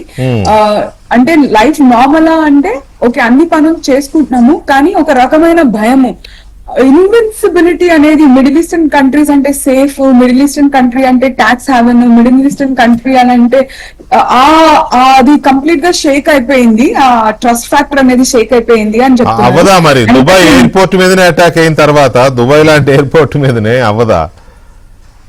అండ్ మోస్ట్లీ అండి ఇక్కడ మనము మిడిల్ ఈస్ట్ అంటే ఓన్లీ ఆయిల్ అనుకుంటాము, బట్ ఇక్కడ ఈ పర్టికులర్ విషయంలో హరిబాబు గారు చెప్పేది చాలా రైట్. అమెరికాకి డైరెక్ట్ ఇంపాక్ట్ తక్కువ, ఓన్లీ ఓకే నేను పెద్ద బాస్ అనే ఈగోయిస్టిక్ ఫీలింగ్ ప్రపంచంలో షేక్ అయింది. And most importantly middle east తో ఉన్న రిలేషన్షిప్స్ కూడా సివియర్ గా ఎఫెక్ట్ అయినాయి. ఎందుకంటే మిడిల్ ఈస్టర్న్ కంట్రీస్ కామ్ గా ఉండడం వల్ల వాళ్ళకి నష్టం జరుగుతుంది అనేది this war is a wake up call for them. అంటే మనం వార్ లో మనం పార్టిసిపేట్ చేయకపోయినా మన సైలెన్స్ ఇస్ వెరీ డేంజరస్ అని Iran has proved very strongly ఈసారి. I give you statistic for this. First thing 85 million plus flights కి it is a hub UAE అనేది. ఇప్పుడు everything is almost come to a stand still and country's economy is dependent on tourism majorly, right from hospitals నుంచి మీ local economy ఏది చూసినా it is dependent on tourism, which again came to a complete standstill for the most of the Middle Eastern countries. కుదిరిన వాళ్ళు డబ్బులున్న వాళ్ళు ఏదో ఒక route పట్టుకుని అక్కడి నుంచి వస్తున్నారు తప్ప అక్కడ లోకల్ వాళ్ళకి ఇంకా కూడా the government is protecting its best. Missile attacks ని దీన్ని కంప్లీట్ గా ప్రొటెక్ట్ చేస్తున్నారు రైట్ నౌ. బట్ వాళ్ళు ఎదురుదాడి చేయకపోయినా it's like a war like situation where they are playing defence. Completely వాళ్ళ కంట్రీస్ ని ప్రొటెక్ట్ చేసుకోవడానికి డిఫెన్స్ అనేది చాలా స్ట్రాంగ్ గా నడుస్తుంది. అండ్ నాట్ జస్ట్ దాట్, ఇప్పుడు మీరు చూస్తే రియల్ ఎస్టేట్ అనేది మాసివ్లీ ఇట్ హాస్ షుకప్. అది కాకుండా tech giants last few years లో they are moving their bases to middle eastern countries. అది ఇంతకుముందు ఎప్పుడూ లేదు, బట్ లాస్ట్ 5 to 8 years లో మీరు చూస్తే most of the tech giants especially data centres ఇవన్నీ they move to middle east అన్నమాట. So middle eastern countries effect అయినంత ఘోరంగా ఇంకెవరు ఎఫెక్ట్ కాలేదు. బికాస్ టార్గెట్ చేసి మరి అమెజాన్ ని వాటి కూడా టార్గెట్ చేశారు కదా, డాటా సెంటర్స్ ని టార్గెట్ చేసి అక్కడికున్న ఎంప్లాయీస్ ని కూడా, అంటే ఇప్పుడు మైక్రోసాఫ్ట్ కానీ లేకపోతే గూగుల్. యా సో ఇప్పుడు చాలా స్ట్రాటజిక్ గా ఇరాన్ లో మొత్తం లీడర్షిప్ ని యుఎస్ కూడా చాలా స్ట్రాంగ్ గా సక్సెస్ఫుల్ గా ఎలిమినేట్ చేస్తా వస్తుంది. మనం చూస్తే రెండు విధాలుగా కూడా గట్టి డామేజ్ చేస్తున్నారు, కానీ ఇరాన్ ఇస్ ఫైటింగ్ బ్యాక్. ఇక్కడ ఇరాన్ గెలుస్తాడా అంటే కాదని చెప్తున్నాం, బట్ ఇరాన్ ఇంత పవర్ఫుల్ గా ఫైట్ బ్యాక్ చేస్తుంది, ఇంత స్ట్రాటజిక్ గా టెక్ జైంట్స్ ని అటాక్ చేస్తుంది, లేకపోతే కరెక్ట్ కీ ఏరియాస్ ని అటాక్ చేస్తుందని అందరూ ఎవరు ఎస్టిమేట్ చేసి ఉండదు. So that is where the difference has happened. Right. Pavitra గారు ఒక్క నిమిషం అండి. పుల్లారావు సార్, ఇక్కడ డ్యూయల్ స్ట్రాటజీ నడుస్తున్నట్టుంది అమెరికా వైపు నుంచి. కత్తికి రెండు వైపులా పదును అన్నట్టుగా తనేమో డెడ్ లైన్స్ పెడతాడు. ఇప్పుడు నడుస్తున్న డెడ్ లైన్ ప్రకారం ఏంటంటే మన దీంట్లో ఐఎస్టీలో వెన్స్డే మార్నింగ్ 6 o'clock వరకు డెడ్ లైన్ ఉంది. అలాగే ఇటువైపు నుంచేమో రెండో వైపు నుంచి ఈ సీజ్ ఫైర్ కోసం వీళ్ళ వైపు నుంచి అఫ్కోర్స్ సౌదీ అండ్ ఇందాక హరికృష్ణ గారు చెప్పినట్టుగా ఆ కంట్రీస్ యొక్క ప్రెషర్ వల్ల ఇది మొదలైంది. అంటే రెండు వైపు నుంచి రెండు ప్రెషర్స్ నడుస్తున్నాయి. సో దీన్ని మనం ఎలా చూడొచ్చు? ఒకవైపు నుంచి డెడ్ లైన్, ఒకవైపు నుంచి శాంతి ఒప్పందం, ఒకవైపు నుంచి బెదిరింపు, ఒకవైపు నుంచి ఊరడింపో ఓదార్పో, దాన్ని ఏమంటారు. సో దీన్ని మనం ఎలా చూడొచ్చు? చాలా కన్ఫ్యూషన్ ఉన్నది కదా. యుక్రెయిన్ రష్యా అయితే రెండు దేశాలు ఉండిన యుక్రెయిన్ వెనకాల 30 యూరోపియన్ దేశాలు సపోర్ట్ ఉన్నది, అమెరికా రష్యా ఉన్నది. వాళ్ళు కూడా సీజ్ ఫైర్ కుదరలేదు టర్మ్స్. ఇప్పుడు ఇరాన్ విషయంలో వాళ్ళ ఫ్యూచర్ సర్వైవ్ అవ్వాలా లేదా, వాళ్ళ ఫ్యూచర్ ఇలాగే కంటిన్యూ అవుతే సౌదీ కువైట్ అందరూ ఆయిల్ వాళ్ళు పట్టించుకుంటారని ఉన్నది కదా ఫియర్. ఎవరు ఒక హెజిమాన్ అంటే ఆ పక్క దేశాలందరికీ బాస్ గా తయారవుతుంది కదా ఇరాన్ రేపు. అమెరికా ఎక్కడొచ్చి ప్రొటెక్షన్ ఇస్తుంది, ఇజ్రాయెల్ ఎక్కడిస్తుంది, వాళ్ళు ఆ జలసంధి వాళ్ళ కంట్రోల్ కింద ఉంటే బ్యారెల్కి ఎంత పోగు చేస్తున్నారని ఆల్రెడీ వచ్చింది వార్త. అందువల్ల అది చాలా ఏదో బయట ఏం మాట్లాడినా ఇందాక మన ఫ్రెండ్ హరి గారు చెప్పింది ఏదో సౌదీ కూడా ఒత్తిడి తీసుకొచ్చిందంటే కొద్దిగా నాకు వేరే అభిప్రాయం ఉన్నది. సౌదీ అరేబియా, ముఖ్యంగా ఖతార్, ఇరాన్ని మతమే కాదు, షియా సున్నీదే కాదు, ఎలాగైనా ఆఫ్ చేయాలి. లేకపోతే వాళ్ళ కింగ్డమ్స్ ఉండవు. వాళ్ళు ఏదో పాపులర్ గా వచ్చిన రాజాలు కాదు కదా. అది ఒకటి మతం పరంగా ఉన్న దే ఆర్ లూజింగ్ కదండి. ఇప్పుడు చూడండి, జస్ట్ బ్రేకింగ్ ఏంటి, సౌదీ క్రూడ్ ఆయిల్ ధర పెంచేసింది అని, విపరీతంగా పెంచేసింది అనేది బ్రేకింగ్. వాళ్ళ పరిస్థితి అలా ఉంది. అదే పెంచుతున్నారు, ప్రాఫిట్ చేసుకుంటారు, కానీ సర్వైవల్. ఈవేళ యుద్ధం ఆగిపోయింది అనుకోండి, అమెరికా ఇరాన్ కూర్చుని ఇరాన్ కంటిన్యూ అవ్వచ్చు, జల్సంది ఇలా చేద్దాం, ఇంకా వీళ్ళ ఫ్యూచర్ ఏంటి? ఇంకా నెక్స్ట్ 10 years లో ఇరాన్ ఊపు ఆపుకోగలరా? ఆపుకోలేరు కదా. అమెరికన్ ప్రెసిడెంట్ ట్రంప్ లాంటి కూడా యుద్ధం చేశాడు. ఆయన ఏమన్నాడు, 47 సంవత్సరాలు బట్టి ఇరాన్ ప్రాబ్లం మనకున్నది, సంబంధాలు లేవు, ఏ అమెరికన్ ప్రెసిడెంట్ యుద్ధం చేయలేదు వీళ్ళతో, మాటలు తప్ప. ఒబామా వాళ్ళతో అగ్రిమెంట్ పెట్టి 150-500 బిలియన్ ఇచ్చేసాడు, వాళ్ళ బ్యాంక్స్ లో ఉన్న సొమ్ములన్నీ అని చెప్పేసి. సో వాళ్ళకి తెలుసు ఈ మూమెంట్ వాళ్ళు పర్మనెంట్ గా చేసుకోకపోతే ఫ్యూచర్ లేదు. 25 సంవత్సరాలు 10 సంవత్సరాలు డబ్బులు తీసుకొని పారిపోవాలి అంతే. ఇదేం విశేషం కాదు. ఆ 15, 20, 30 సంవత్సరాల క్రితం కూడా ఇరాన్ అయతుల్లా ఖొమేనీ మొదటి మనిషి ఏమన్నాడు, వీళ్ళు ఎవరు పెట్టారు ఇక్కడ, బ్రిటిష్ పెట్టారు, లేచి తరివేయాలన్నాడు, ఇస్లామిక్ గవర్నమెంట్స్ కావాలన్నాడు. అప్పుడు ఇరాక్ ఏదో దెబ్బలాడింది, కుదిరింది. ఈవేళ వచ్చిన మెయిన్ థింగ్ ఏమిటంటే, కనపడేది కరెక్టే, బాంబులు వేస్తున్నారు, మంచి పీస్ కావాలి. పీస్ ఎలాంటి పీస్ కావాలి సౌదీ అరేబియాకి, ఖతార్కి, కువైట్కి? ఎలాంటి పీస్? అది పీస్ లో వాళ్ళు బ్రతకగలరా? ఇరాన్ డామినేషన్ లేకుండా వెళ్తారా? అమెరికా ఇంకా బేసెస్ తీసేస్తారా? వాళ్ళే పెట్టమన్నారు. ఈ దేశంలో చాలా ప్రశ్నలు ఉన్నాయి కనపడేది. ఇరాన్ ఏంటంటే కంప్లీట్ అగ్రిమెంట్ లేకపోతే వాళ్ళు ఓడిపోయినట్టు లెక్క. 45 రోజుల తర్వాత అయితే ఇంతట్లోకి వాళ్ళు ఫినిష్ అయిపోతారు. వాళ్ళ దేశంలో ఉన్న ప్రాబ్లమ్స్ బయటకు వస్తాయి, వాళ్ళని ఎక్స్ప్లాయిట్ చేస్తారు. అమెరికా, ఇజ్రాయెల్, అరబ్ కంట్రీస్ ఇవన్నీ ఉంటాయి. సో నేను అనుకుంటున్నా ట్రంప్ ఎక్స్టెండ్ చేస్తాడు, బట్ ఫుల్ అగ్రిమెంట్ లేకపోతే యుద్ధం ఆగం. ఎవరో సౌదీ అరేబియా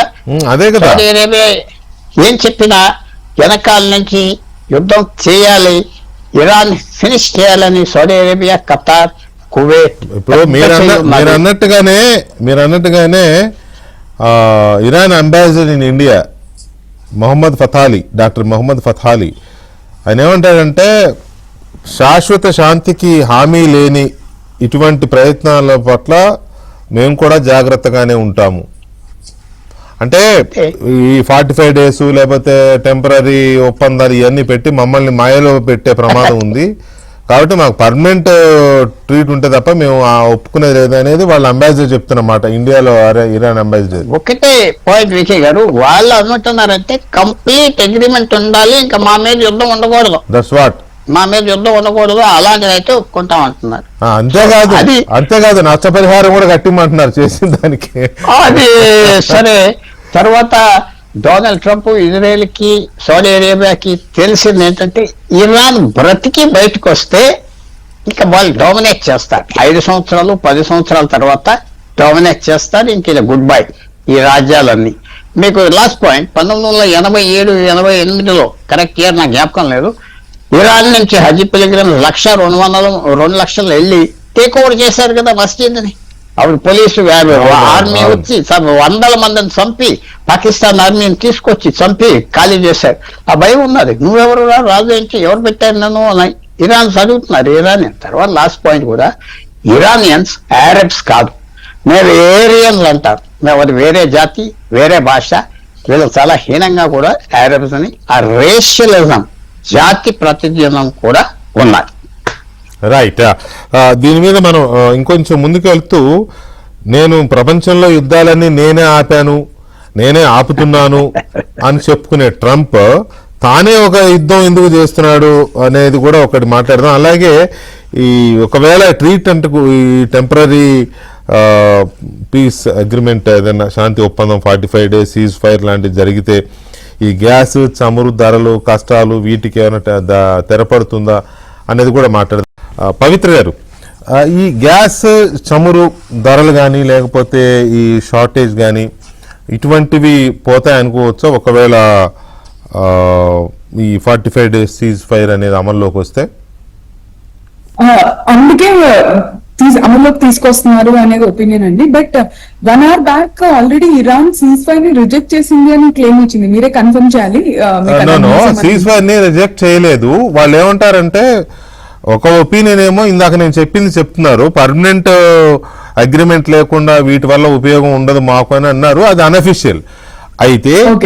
అయితే వాళ్ళు ఏమంటారంటే మీరు పెట్టిన దాన్ని ఏమంటారు డ్రాఫ్ట్ నోట్ లో పెట్టిన ఫస్ట్ కండిషన్ ఏదైతుందో హార్ముజ్ స్ట్రైట్స్ ఓపెన్ చేయాలని, అది మాకు సమ్మతం కాదు, పర్మనెంట్ ఇదైతేనే మేము ఓపెన్ చేస్తామని వాళ్ళు అన్నారు. అంతే తప్ప రిజెక్ట్ చేయలేదు ఇంకా. ఓకే, బట్ అంటే ఆ ప్రపోజల్ హార్ముజ్ తీసేస్తే సీజ్ ఫైర్ అగ్రీ చేస్తామని చెప్తున్నారా, లేకపోతే అసలు అగ్రిమెంట్ మనకి సరిగ్గా లేదు మేము రిజెక్ట్ చేస్తున్నాము అని డైరెక్ట్ గా అంటున్నారా? అంటే వీళ్ళు పెట్టిన డ్రాఫ్ట్ నోట్ లో కండిషన్స్ పెట్టారు. 45 days సీజ్ ఫైర్ పెట్టాలి అని అంటే కండిషన్స్ పెట్టారు. అందులో one important condition is state of Hormuz ని ఓపెన్ చేయాలి అనేది. అది బేసిక్ గా వాళ్ళు ఇనిషియల్ గానే వాళ్ళు దాన్ని యాక్సెప్ట్ చేయడం లేదు. అంటే అలాగనే రిజెక్ట్ కూడా చేయలేదు, జస్ట్ ఒక ఒపీనియన్ లాగా చెప్పారు ఇది మాకు సమ్మతం కాదు అని. ఏమైనా అక్రాస్ ది టేబుల్ కూర్చుంటే ఎలా ఉంటుందో ఇందాక పుల్లారావు గారు అన్నట్టుగా ఉంటాయి కదా, ఇనిషియల్ గా చేసే బెట్టు కొంత ఇవి ఉంటాయి కదా, అట్లాంటిది ఏమైనా ఉంటుందేమో. రైట్. సో మీరు చెప్పినట్టండి 45 days is too less time for gas prices to stabilise. అంటే మనము ఇదేమి పర్మనెంట్ కాదు. సీజ్ ఫైర్ ఎప్పుడు వార్ ని ప్రొలాంగ్ చేసిందే తప్ప సీజ్ ఫైర్ జరగడం వల్ల వార్ ఆగిన దాఖలాలు మనకి హిస్టరీలో ఇప్పటి వరకు చాలా తక్కువ ఉన్నాయి. సో ఇంత తక్కువ టైంలో చమురు ధరలు నార్మల్ కి వస్తాయా అంటే రావు అనే అనాలి. బికాస్ 45 days అనేది చాలా పెద్ద టైం కాదు. బట్ ఎలా హెల్ప్ అవుతుంది అంటే మనకి మిడిల్ ఈస్టర్న్ కంట్రీస్ అన్ని వాళ్ళు తినే ఫుడ్ నుంచి ప్రతిదీ ఇంపోర్ట్స్ మీద డిపెండెంట్ అయి ఉంటుంది, రైట్? సో అలాంటి హ్యుమానిటేరియన్ విషయాల కోసం అది మనకి ఉపయోగపడుతుందేమో తప్ప, అంతే తప్ప I don't think gas prices oil prices మీద ఇంపాక్ట్ ఉండదు. ఎందుకంటే మీరు రష్యన్ ఆయిల్ కూడా చూస్తే మనకి వార్ స్టార్ట్ కాకముందు రష్యన్ ఆయిల్ కూడా డిస్కౌంటెడ్ ప్రైసెస్ లో ప్రపంచానికి అమ్మేది. అలాంటిది ఇవాళ రష్యన్ ఆయిల్ బ్యారెల్ కూడా $123 కి రీచ్ అయింది అంటే it is not a small thing. చాలా పెద్ద గ్యాప్. అంటే ఒక 20 to 30% ఆయిల్ ప్రైజెస్ హైక్ అయ్యాయి అంటే కొన్ని కంట్రీస్ ఎకనామిక్స్ షేక్ అవుతాయి అన్నమాట. అది 45 days లో ఈ మనకి సీజ్ ఫైర్ వల్ల I don't think it will impact the gas prices specifically. Right. Thank you Pavitra garu, thank you. ఇక మనం సంజయ్ గారితో ఒకసారి మనం సంజయ్ గారు, ఈ గ్యాస్ అండ్ ఆయిల్ ఈ ప్రాబ్లమ్స్ నుంచి ఒకవేళ ఈ 45 days సీజ్ ఫైర్ కనుక అమల్లోకి వస్తే అన్ని కుదిరితే ఒకవేళ అది అంత ఈజీగా కనిపించడం లేదు, ఒకవేళ అంటూ కుదిరితే ఏమన్నా రిలీఫ్ వచ్చే అవకాశం ఉందా? ఇమీడియట్ రిలీఫ్ ఉంటుందా? నిజంగా సీజ్ ఫైర్ వచ్చి 45 days కనుక సీజ్ ఫైర్ ఉంటే కనుక కొంత రిలీఫ్ గ్యారంటీ ఉంటుందండి. ఎందుకంటే మనకి తెలిసి మన షిప్సే కనుక తీసుకుంటే గల్ఫ్ లో దాదాపు 16-18 ఇంకా అక్కడే ఉన్నాయి. ఎల్ఎన్జి సిలిండర్స్ ఎల్ఎన్జి క్రాస్ అయినాయి కదా, 18 షిప్స్ క్రాస్ అయినాయి. అదే మన షిప్స్ కూడా క్రాస్ అవుతున్నాయి కొన్ని. సో ఈ షిప్స్ ఏవైతే అక్కడ పార్క్ అయి ఉన్నాయో అవన్నీ కూడా చాలా పెద్ద ఎత్తున బయటికి రావటం వల్ల మార్కెట్ మీద కొద్దిగా ప్రెషర్ తగ్గుతుందండి. తర్వాత సెంటిమెంట్ కూడా మారుతుంది. తర్వాత ఇంకొన్ని షిప్స్ కూడా 45 days ఉంది కాబట్టి పంపించి మళ్ళీ తెచ్చుకోవడం జరుగుతుందండి. సో గ్యారంటీగా టెంపరీ రిలీఫ్ కొంత ఉంటుంది, యాంగ్జైటీ తగ్గుతుందండి. తర్వాత 45 days సీజ్ ఫైర్ వస్తే కనుక అమెరికన్స్ కానీ యుఏఈ కానీ అరబ్ దేశాలు కానీ ఇవేవైతే ఉన్నాయో అవి కూడా ప్లానింగ్ చేస్తాయండి. ఆల్టర్నేట్ ప్లానింగ్ ఎలా చేయాలి, మనం నెక్స్ట్ టైం కనుక స్ట్రైట్స్ ఆఫ్ హార్ముజ్ మూసేస్తే ఏం చేయాలి అన్న దాని మీద వాళ్ళు కూడా ఒక ఆల్టర్నేటివ్ ప్లాన్ నడుస్తుందండి. ఇంకొకటి పాజిటివ్ ఇంపాక్ట్ ఏముంటుంది అంటే గనక మనం మన దేశము ఇవి చూస్తున్నాం కానీ ఫిలిప్పీన్స్ తీసుకోండి, 90% ఆఫ్ ఫిలిప్పీన్ ఎనర్జీ ఏదైతే ఉందో అది స్ట్రైట్స్ ఆఫ్ హార్ముజ్ నుంచి వస్తుంది. థాయిలాండ్ తీసుకోండి అంతే, సౌత్ కొరియా, జపాన్, అలా సౌత్ ఈస్ట్ ఏషియా కంట్రీస్ లో చాలా కంట్రీస్ కూడా ఈ స్ట్రైట్స్ ఆఫ్ హర్ముజ్ జలసంధి నుంచి వస్తున్న ఆయిల్ మీద చాలా డిపెండ్ అయి ఉన్నాయి. ఉదాహరణకి ఫిలిప్పీన్స్ అయితే గనక నేషనల్ ఎనర్జీ ఎమర్జెన్సీని డిక్లేర్ చేయడం జరిగిందండి. సో 45 days సీజ్ ఫైర్ వస్తే కనుక ఈ దేశాలన్నీ కూడా వాటి కావాల్సిన ఆయిల్ రిసోర్సెస్ తెచ్చుకోవడానికి ఉపయోగపడుతుంది. నిజమే 45 days పూర్తిగా సరిపోకపోవచ్చు, బట్ కొంత ఉపశమనం వస్తుంది, కొంత వెసులు అంటే మనకి అడ్జస్ట్ చేసుకోవడానికి వీలవుతుంది. తర్వాత ఈ ఆయిల్ ప్రైసెస్ ఇవి ఇంత దెబ్బతింటం వల్ల, పైకి వెళ్ళిపోవటం వల్ల సౌత్ ఈస్ట్ ఏషియన్ ఎకానమీస్ ఏవైతే ఉన్నాయో అవి వాటిలో కూడా గ్రోత్ ప్రొజెక్షన్స్ తక్కువ అవుతున్నాయి. మనకు తెలిసిందే కదా, సౌత్ ఈస్ట్ ఏషియన్ ఎకానమీస్ చాలా ఫాస్ట్ గా గ్రోత్ ఉంటాయి, వాళ్ళ హై గ్రోత్ రేట్స్ ఉంటాయి. వియత్నాం తీసుకోండి 10% గ్రోత్ రేట్ అంటారు. కానీ ఈసారి కనుక తీసుకుంటే ఈ యుద్ధం వల్ల వియత్నాం గ్రోత్ రేట్ ఏదైతే ఉందో తగ్గి 7-8% వస్తుంది అని అంచనాలు వేయటం జరుగుతుందండి. సో సీజ్ ఫైర్ ఎన్ని రోజులు వచ్చినా, ఒక 10 రోజులు వచ్చినా కూడా అది కొద్దిగా ఉపశమనం కల్పిస్తుంది. కానీ ఓవరాల్ గా గ్లోబల్ ఆయిల్ ప్రైసెస్ మాత్రం పెద్ద ఎత్తున మారకపోవచ్చు మళ్ళీ యుద్ధం స్టార్ట్ అయితే. బట్ నా ఉద్దేశంలో కనుక తీసుకుంటే మీ గల్ఫ్ కంట్రీస్ ఏవైతే ఉన్నాయో సీజ్ ఫైర్ వస్తే కనుక మళ్ళీ స్ట్రైట్స్ ఆఫ్ హార్మూజ్ మూసుకోకుండా ఎలా ఉండాలి అని అవి. ఇక్కడ ఒక ఇంట్రెస్టింగ్ క్వశ్చన్ సంజయ్ గారు, ఇప్పుడు సీజ్ ఫైర్ అనేది కంట్రీస్ మధ్య కుదురుతుంది, ఓకే కుదురుతుందని అనుకుందాం, కుదరాలనే కోరుకుందాం, ఇది కంట్రీస్ మధ్య. కానీ ఈ రెచ్చగొట్టే ఆర్గనైజేషన్స్ ఉన్నాయి కదా, హమాస్ కానీ, హజ్బుల్లా కానీ, లేకపోతే హౌతీస్ కానీ, వీళ్ళు కవ్వింపులు రెచ్చగొట్టడాలు లేకుండా కామ్ గా ఉంటారా? అగ్రిమెంట్ ఉంది కదా, సీజ్ ఫైర్ నడుస్తుందని సైలెంట్ గా ఉంటారా వీళ్ళు? ఎగ్జాక్ట్లీ అండి. ఈ సీజ్ ఫైర్ అగ్రిమెంట్ ఏదైతే ఉందో, దేని మీద అయితే చర్చిస్తున్నారో అది చాలా కాంప్లెక్స్ సీజ్ ఫైర్ అండి. చర్చిస్తోంది ఎవరు? Americans, Iranians. మధ్యలో మధ్యవర్తిత్వం వహిస్తుంది ఎవరు? పాకిస్తాన్, ఈజిప్ట్, టర్కీ అని చెప్తున్నారండి. కానీ ఈ యుద్ధంలో పార్టీస్ ఎవరు? ఇజ్రాయెల్ ఉంది, గల్ఫ్ కంట్రీస్ ఉన్నాయి, మీరు చెప్తున్నట్టు హమాస్ ఉంది, హిజ్బుల్లా ఉంది, హౌతీస్ యెమెన్ ఉన్నారు, వేరే వాళ్ళు ఉన్నారు. సో ఇది చాలా కాంప్లెక్స్ నెగోసియేషన్ అండి. అంటే కేవలం 2 వర్గాలు, 2 పార్టీలు, 2 దేశాలు అటు ఇటు టేబుల్ కు కూర్చుని చర్చించడం కాదు. చర్చిస్తోంది 2 ప్రిన్సిపల్ ప్లేయర్స్, 2 ముఖ్యంగా అమెరికా, ఇరాన్. కానీ ఈ అమెరికా తీసుకుంటున్న నిర్ణయాలన్నీ కూడా ఈ దేశాల యొక్క ఇంట్రెస్ట్ అన్ని తీసుకెళ్లాలండి. సో ఇరాన్ నెగోషియేట్ చేస్తున్నప్పుడు కూడా మీరు చూడండి, ఇరాన్ నెగోషియేషన్ లో లెబనాన్ నుంచి ఇజ్రాయెల్ వెనక్కి వెళ్ళాలి, లిటానీ రివర్ దగ్గర దాకా వెళ్ళారు కదా ఇజ్రాయలీస్, అది కూడా మీరు వెకేట్ చేయాలి అని చెప్పడం జరుగుతుంది. అంటే ఏంటి, ఇరాన్ తన కోసమే నెగోషియేట్ చేయట్లేదండి, లెబనాన్ లో వాళ్ళ కోసం కూడా నెగోషియేట్ చేస్తుంది, వాళ్ళ సపోర్టర్స్ కోసం, హమాస్ కోసం కూడా నెగోషియేట్ చేస్తుంది. నెగోషియేట్ తర్వాత ఇక్కడ 3 అంశాలు ఉన్నాయండి. ఈ గల్ఫ్ కంట్రీస్ కి, ఇరాన్ కి మధ్య ఉన్నటువంటి గొడవలో ఇవి కూడా నెగోషియేషన్స్ లో ప్లే అవుతున్నాయి. ఒకటి మనకు తెలిసిందే, సున్నీ షియా డివైడ్ ఉంది. అది కాకుండా 3 అంశాలు ఉన్నాయండి. ఒకటి మీరు యునైటెడ్ అరబ్ ఎమిరేట్స్, సౌదీ తీసుకోండి. ఇవి ఎటువంటి ఇస్లామిక్ సమాజం మనం నిర్మించాలి అన్న దాని మీద ఈ దేశాల్లో చర్చ నడుస్తుందండి. కొంత లిబరల్ గా, కొంత ఉదారవాద సిద్ధాంతాలతో ఒక ఇస్లామిక్ సమాజాన్ని మనం నిర్మించచ్చా అని యునైటెడ్ అరబ్ ఎమిరేట్స్ లో కానివ్వండి, సౌదీ అరేబియాలో ముఖ్యంగా సౌదీ క్రౌన్ ప్రిన్స్ ఎవరైతే ఉన్నారో మొహమ్మద్ బిన్ సల్మాన్, ఆయన విమెన్, ఆడవాళ్ళు డ్రైవ్ చేయొచ్చు, లైసెన్సెస్ ఇవ్వచ్చు, ఇలాంటి చిన్న చిన్న రిఫార్మ్స్ తీసుకొస్తున్నారు. సో ఇరాన్ మరో పక్కన తీసుకుంటే సమాజం అన్నది, మన ఇస్లామిక్ సమాజం అన్నది కఠినమైన షరియా సిద్ధాంతాల మీద చాలా క్లోజ్డ్ గా ఉండాలి, ఉమెన్ కి ఎక్కువ రైట్స్ ఉండకూడదు అని నడుస్తుందండి. ఈ రోజు యునైటెడ్ అరబ్ ఎమిరేట్స్ లో పెద్ద పెద్ద డేటా సెంటర్స్ వస్తున్నాయంటే అర్థం ఏంటి అంటే, వాళ్ళు కొద్దిగా లిబరల్ సొసైటీ వైపు నడుస్తున్నారు. కాబట్టి మనం కనుక అక్కడ కంపెనీలు పెడితే వివిధ దేశాల నుంచి వచ్చి జనాలు పనిచేస్తారు. నిజానికి కూడా సంజయ్ గారు, ఇప్పుడు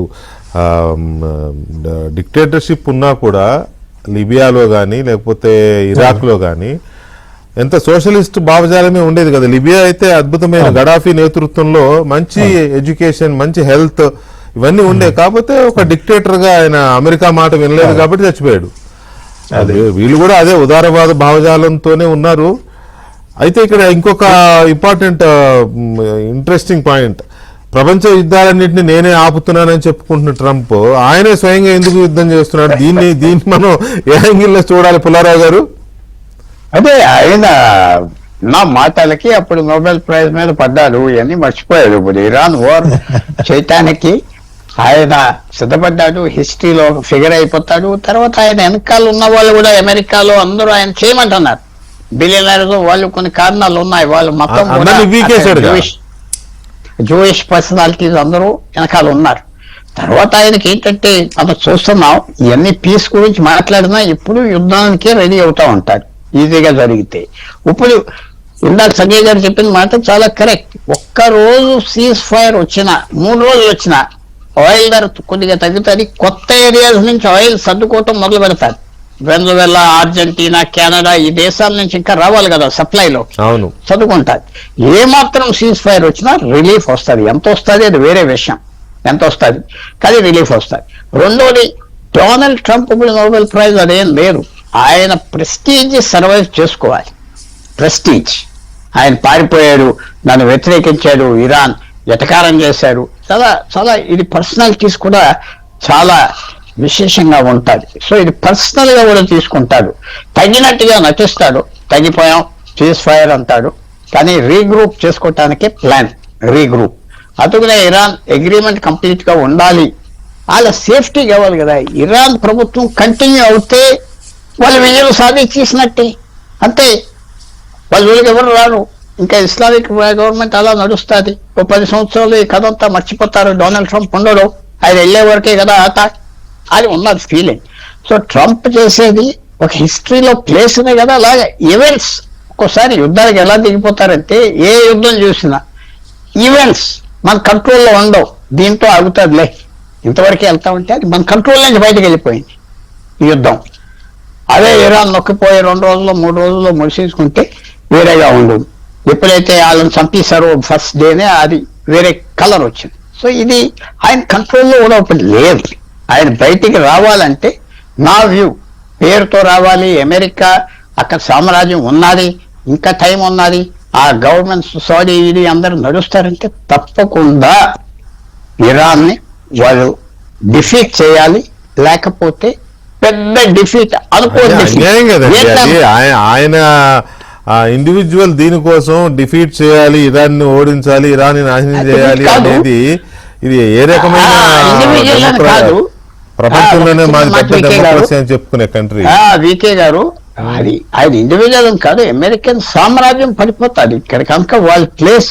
ఇరాన్ కనుక తోసేస్తే ఇంకెవరు లెక్క పెట్టరు. నిన్న ఏం జరిగింది, గత వారం నుంచి 60 సంవత్సరాలు క్యూబాకి రష్యన్ ఆయిల్ వెళ్ళలేదు. మొదటిసారి 2 సార్లు బోట్స్ పంపించారు. మీరు ఒకటే గమనించండి దయచేసి, ఇప్పుడు ఇరాన్ మీద గెలిచాక నెక్స్ట్ టార్గెట్ క్యూబా అని కూడా వాళ్ళు డొనాల్డ్ ట్రంప్ చెప్తున్నారు కదా. ఇట్లా దేశాలకు దేశాలు ఆల్రెడీ వెనిజువెలా అయిపోయింది, ఇప్పుడు ఇరాన్ నెక్స్ట్ క్యూబా అంటే ఎట్లా సోషలిస్ట్ భావజాలం ఉన్న దేశాలన్నింటినీ వేసుకుంటూ పోతాం అంటే కష్టం కదా. చేస్తున్నారు ఇప్పుడు ఆయనకి తగ్గింది కదా power. Russian oil first time అక్కడ ఎంబార్గో, అది బ్లాకేడ్ లేకుండా వెళ్ళిపోయారు. ఇప్పటి వరకు ఆయిల్ ఎవరు తీసుకెళ్తానికి వీలేదు, వెనజువెలాకి ఏదో పర్మిషన్ ఇచ్చారు. సో రష్యా 60 సంవత్సరాల తర్వాత ఆయిల్ సప్లై చేస్తుంది. సో అమెరికన్ పవర్ తగ్గినట్టే కదా లెక్క. సో అది చాలా పెద్ద ఇష్యూ. ఈ యుద్ధం రేపు అవనే ఆగిపోనే 30 రోజుల తర్వాత అవనే మాత్రం ప్రపంచంలో మాత్రం నేను అనుకుంటున్నా పవర్ ఈక్వేషన్స్ అన్ని మారిపోయినాయి. దాంట్లో మీరు అడగవలసిన ప్రశ్న, భారతదేశం ఎక్కడ ఉన్నదంటే భారతదేశం హ్యాపీగా ఉన్నది అనే భావిస్తుంది. రూపాయి విలువ పడిపోతున్నా హ్యాపీగా ఉన్నది భారతదేశం, హ్యాపీగా ఉంటూ రూపాయి విలువ పడేసుకుంటూ ఉంది హ్యాపీగా. రైట్. సంజయ్ గారు ఇంకొక మాట, ఇదే ట్రంప్ కి సంబంధించి ఆయన పెద్ద యుద్ధ పిపాసిలాగా తయారయ్యాడు. ఇప్పుడు వెనిజువెలా చూసాం, ఇప్పుడు ఇరాన్ చూస్తున్నాం, నెక్స్ట్ క్యూబాకి రెడీ అని ఆయనే తన నోటితో తానే అన్నారు కదా. మళ్ళీ నేనే యుద్ధాలన్నీ ఆపేశాను, నాకే నోబెల్ ఇవ్వాలని చెప్పేసి అదొక రకమైన గొడవ. రెండోది, ఇప్పుడు అమెరికాలో విపరీతమైన వ్యతిరేకత ఉంది ఆయన మీద అని వాళ్ళ మీడియా అంతా చెప్తోంది. సో ఇంపీచ్మెంట్ కూడా ఛాన్సెస్ ఉన్నాయి అంటున్నారు.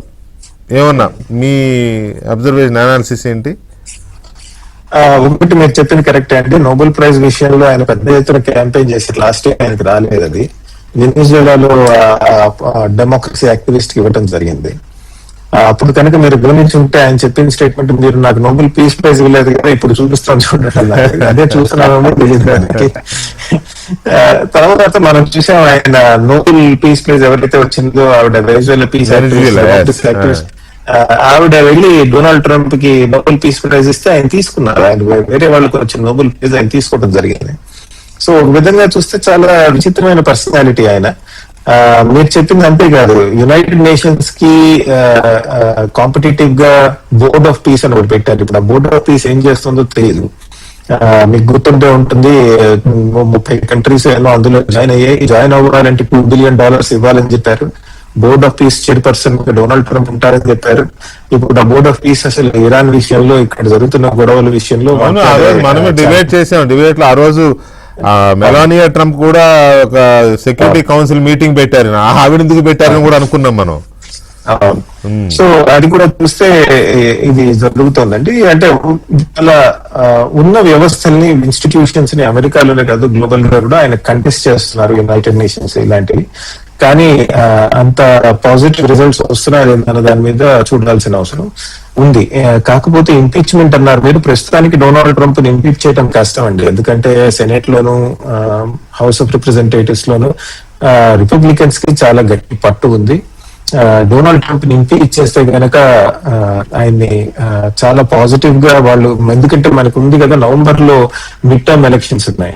సో ఈ మిడ్ టర్మ్ ఎలక్షన్స్ లో వాళ్ళ మీద ఒకవేళ డొనాల్డ్ ట్రంప్ మీద ఇంపీచ్మెంట్ ప్రపోజల్ పెడితే ఎట్లా ఉంటుంది, రిపబ్లికన్ ఓటర్ బేస్ ఏదైతే ఉందో వాళ్ళు ఎలా ప్రవర్తిస్తారు అన్న దాని మీద క్లారిటీ లేదండి. బహుశా ఒకవేళ ఇంపీచ్మెంట్ ప్రాసెస్ ఏదన్నా ఉన్నా అది నా ఉద్దేశంలో మిడ్ టర్మ్ తర్వాత, ఒకవేళ పెద్ద ఎత్తున Republican senators, house representatives Congress men, Republican Congress men ఓడిపోతే ఎలక్షన్స్, అప్పుడు ట్రంప్ మీద పెట్టే అవకాశం ఉందండి ఇంపీచ్మెంట్. మిడ్ టర్మ్ ఎలక్షన్స్ ముందు జరగకపోవచ్చు, తర్వాత జరిగే అవకాశాలు ఉన్నాయి. అది కూడా మిడ్ టర్మ్ ఎలక్షన్స్ మీద, రిజల్ట్స్ మీద ఆధారపడి ఉంటుందండి. ఒకవేళ రిపబ్లికన్స్ కనుక మెజారిటీ కోల్పోతే పెద్ద ఎత్తున 2 హౌసెస్ లో, అప్పుడు ఛాన్స్ ఉంటుందండి. పుల్లారావు గారు, మీ అంచనా ఏంటి అమెరికాలో ట్రంప్ పొజిషన్ మీద? ట్రంప్ కి ఇంకో టర్మ్ లేదు కదా, ఈ టర్మ్ కూడా ఉండదు అని. ఈ టర్మ్ ఉంటాడు. అంత ఈజీగా ఇంపీచ్ అవినా తీసేయటం, దిగిపోవటం ఉండదు. ఈయన ఒప్పుకోడు కూడా, కోర్టుకి వెళ్తాడు, ఇవన్నీ ఉంటాయి. అంత తర్వాత ఈ యుద్ధం నుంచి బయటికి శుభ్రంగా వస్తే ఏమవుతుంది, ఇంకా అమెరికన్స్ కూడా ఏదో యుద్ధం బాగా జరిగిందంటే మళ్ళీ ఒపీనియన్ మారిపోతారు. అంటే ఆల్రెడీ ఒకవేళ ఇరాన్ మీద విక్టరీతో వచ్చినా కూడా ఆల్రెడీ ఆయన అమెరికాలో జనం మధ్యలో ఓడిపోయాడనే చర్చ ఉంది కదా. ఏదో ఇజ్రాయెల్ కోసం నువ్వు యుద్ధం చేయడం ఏంటి, మన సైనికులు చనిపోవడం ఏంటి, మన డబ్బు ఖర్చు అయిపోవడం ఏంటని ఆల్రెడీ ఒక ఒపీనియన్ ఫామ్ అయిపోయింది. అదొక సెక్షన్ జ్ఞాపకం పెట్టుకోండి. ఒక సెక్షన్ పీపుల్ ఆ వ్యూతో ఉన్నారు, మిగతా సెక్షన్స్ లేరు. వాళ్ళు చాలా కన్జర్వేటివ్ గా ఉన్న పరిస్థితి కూడా ఉన్నది. అంత ఈజీగా ఈ వార్ కనుక పాజిటివ్ గా అమెరికాకి వెళ్తే అందరూ ఈయన మళ్ళీ సపోర్ట్ చేస్తారు, ఎవరైతే వెళ్ళిపోయారు అనుకున్నామో. అమెరికన్స్ తర్వాత మనం ఒపీనియన్స్ వెయిట్ చేసి చూడాలి. అసలు ట్రంప్ గెలుస్తాడని ఎవరు అనుకున్నారు ఫస్ట్ టైం చెప్పండి? గెలిచాడు, ఇప్పుడు కూడా గెలిచాడు. ఇమిగ్రేషన్ ఇష్యూ మీద గెలిచాడు. చాలా ఈ ఒక్క ఇష్యూ కాదు, అక్కడ ప్రజలకి కోర్ ఇష్యూస్ ఉన్నాయి, కోర్ కనపడని ఇష్యూస్ అవన్నీ ఉంటాయి, ప్లే చేస్తాయి. ఎస్, సంజయ్ గారు చెప్పినట్టుగా ఒకవేళ ఓడిపోతే నవంబర్ లో ఏదో మూవ్ చేస్తారు, కానీ నేను అక్కడ కూడా స్టాల్ అయిపోతాను. ఇవాళ సెనెట్ లో కొంతమంది డెమోక్రాట్ మెంబర్స్ కూడా ట్రంప్ సపోర్ట్ చేస్తారు ఇవాళ కొంతమంది. సో అదంత సింపుల్ ప్రాసెస్ కాదు. మీరు అన్నట్టుగా ఫస్ట్ యుద్ధం ఏ దారి వెళ్తుంది, అమెరికాకి సేఫ్ గా బయటకు వస్తుందా, సామ్రాజ్యం అనేది కూలిపోతుంది. సామ్రాజ్యాలు కూలిపోతున్నాయంటే రేపు మూసేస్తాం సినిమా అయిపోయిందని కాదు, ఆ డిక్లైన్ మెల్లిగా స్టార్ట్ అవుతుంది. డిక్లైన్ 5 సంవత్సరాలు పడుతుందా, 10 సంవత్సరాలు పడుతుందా, అలా డిక్లైన్ అవుతా వస్తుంది. ఆ డిక్లైన్ పాయింట్ వచ్చిందా రాలేదా అమెరికాకి మనం వెంటనే చెప్పలేం. కానీ ఈ యుద్ధం మాత్రం ఒక కీ పాయింట్. అమెరికా యుద్ధం నుంచి బయటికి ఎలాగొస్తుంది అది మనం కొంచెం వాచ్ చేసి అబ్జర్వ్ చేయాలి. ఎందుకంటే వాళ్ళు కనుక డిఫీట్ అయిపోయారంటే పెద్ద వరల్డ్ ఆర్డర్ చేంజెస్ వచ్చేస్తాయి, పెద్ద చేంజెస్ వస్తాయి. ఇంకా ఏ రకంగా ఉంటారో మనం చెప్పలేం. సో మనం కొద్దిగా అబ్జర్వ్ చేయాలి. ఈ డిక్లైన్ ఉంటుందా, డిక్లైన్ తట్టుకుంటారా? తప్పకుండా ఇది యుద్ధం ఆగిపోతే మంచిది, కానీ ఆగిపోతే కూడా నష్టపోయే దేశాలు ఉన్నాయి, బాగా నష్టపోయే దేశాలు ఉన్నాయి. అమెరికాలో ఆర్మ్స్ ఇండస్ట్రీస్, యూరోపియాలో ఆర్మ్స్ ఇండస్ట్రీస్, అందరికీ ఇంకా యుద్ధం కావాలి. అంతా ఒక పెద్ద బ్యాక్గ్రౌండ్ ఉన్న విషయం కదా. సో ఇది కనపడని చేయి కూడా చాలా ఉంటాయి దీని వెనకాల, మనకు కనపడట్లేదు. తర్వాత మీరు చూస్తున్నారు కదా, ఈ 50 రోజులు భారతదేశం దగ్గరికి ఎవరు రాలేదు కదా, ఏదో నీతులు చెప్పేవాళ్ళు ఎవరు రాలేదు. అమెరికా ఏంటి, యూరోప్ ఏంటి, ఆయిల్ ఇష్టం వచ్చినట్టుగా మనం ఎవరి దగ్గరికి వెళ్ళాం. ఏదో చాలా మంది అన్నారు భారతదేశం పెద్ద రకంగా వెళ్ళొచ్చు కదా. పెద్ద రకంగా వెళ్తే మనకి ఉన్న లోపాలు ఉన్నాయి, మన పాయింట్స్ చేస్తారు. కాబట్టి ఇక్కడ పెద్ద మనిషి స్థానం అంటే క్వైట్ గా ఉంటాం. పాకిస్తాన్ చేస్తుందంటే పాకిస్తాన్ కొన్ని కారణాలకు చేస్తుంది. సెప్టెంబర్ లో అగ్రిమెంట్ పెట్టింది సౌదీ అరేబియాతో, కానీ ఆ అగ్రిమెంట్ పాటించట్లేదు. ఇరాన్ తో యుద్ధం చేయడానికి ఎన్నో ఉన్నాయి. పాకిస్తాన్ చేయగలదు, పాకిస్తాన్ కరిగిపోతుంది, పట్టించుకోదు. మన దేశం కుదరదు. మన Right, దేశం yeah. ఒక ఆయిల్ ట్యాంకర్ లాగా మెల్లిగా బయటకు వచ్చేయాలి. రైట్ పుల్లారావు గారు, థ్యాంక్ యూ వెరీ మచ్ అండి. అలాగే డాక్టర్ సంజయ్ గారు థ్యాంక్ యూ. చెప్పండి సంజయ్ గారు చెప్పండి ప్లీజ్. ఏం లేదండి, మీడియేషన్ మీద పుల్లారావు గారు చాలా కరెక్ట్ గా చెప్పారు. మనం సాధారణంగా మన భారతదేశ ఫారెన్ పాలసీ తీసుకుంటే మనం చాలా తక్కువ సన్నివేశాల్లో మనం మీడియేషన్ చేసామండి వేరే యుద్ధాలకి. 1953 కొరియన్ వార్ అప్పుడు మన మొదటి ప్రధాని జవహర్లాల్ నెహ్రూ కొద్దిగా మీడియేషన్ చేసే ప్రక్రియ చేయటం జరిగిందండి. ఆ తర్వాత మనం ఎటువంటి యుద్ధాల్లోనూ మీడియేషన్ చేయలేదు. శ్రీలంకలో పీస్ అకార్డ్ కి మీడియేట్ చేసాం, చేతులు కాల్చుకున్నాం, మళ్ళీ మీడియేట్ చేయలేదు మనం ఏ దేశాలు. మిగతా యుద్ధాలు తీసుకోండి, మన చుట్టూ నేపాల్ భూటాన్ కి మధ్య ఉన్న డిస్ప్యూట్, బంగ్లాదేశ్, బర్మా, లేదా మిగతా గల్ఫ్ లో ఇన్ని జరిగిన యుద్ధాలు ఎన్నిట్లోనూ మనం దేనిలోనూ మీడియేషన్ చేస్తామని ఒక ప్రొయాక్టివ్ పొజిషన్ ఇంతవరకు లేటెస్ట్ ఎగ్జాంపుల్ బంగ్లాదేశ్ ని మనం లిబరేట్ చేస్తే ఇప్పుడు బంగ్లాదేశ్ మనకు పక్కలో బెల్లం లాగా తయారైంది కదా. Latest example. Yeah. సో మన మీడియేషన్ అన్నది మన వాళ్ళు చాలా జాగ్రత్తగా ఉంటారండి. అవును. Thank you very much Sanjay గారు అండ్ పుల్లారావు గారు అండ్ పవిత్ర గారు అండ్ హరిబాబు గారు. Thank you very much and చర్చలో పాల్గొన్నందుకు. ఇది ఇవాళ డిబేట్. మళ్ళీ రేపు కలుద్దాం.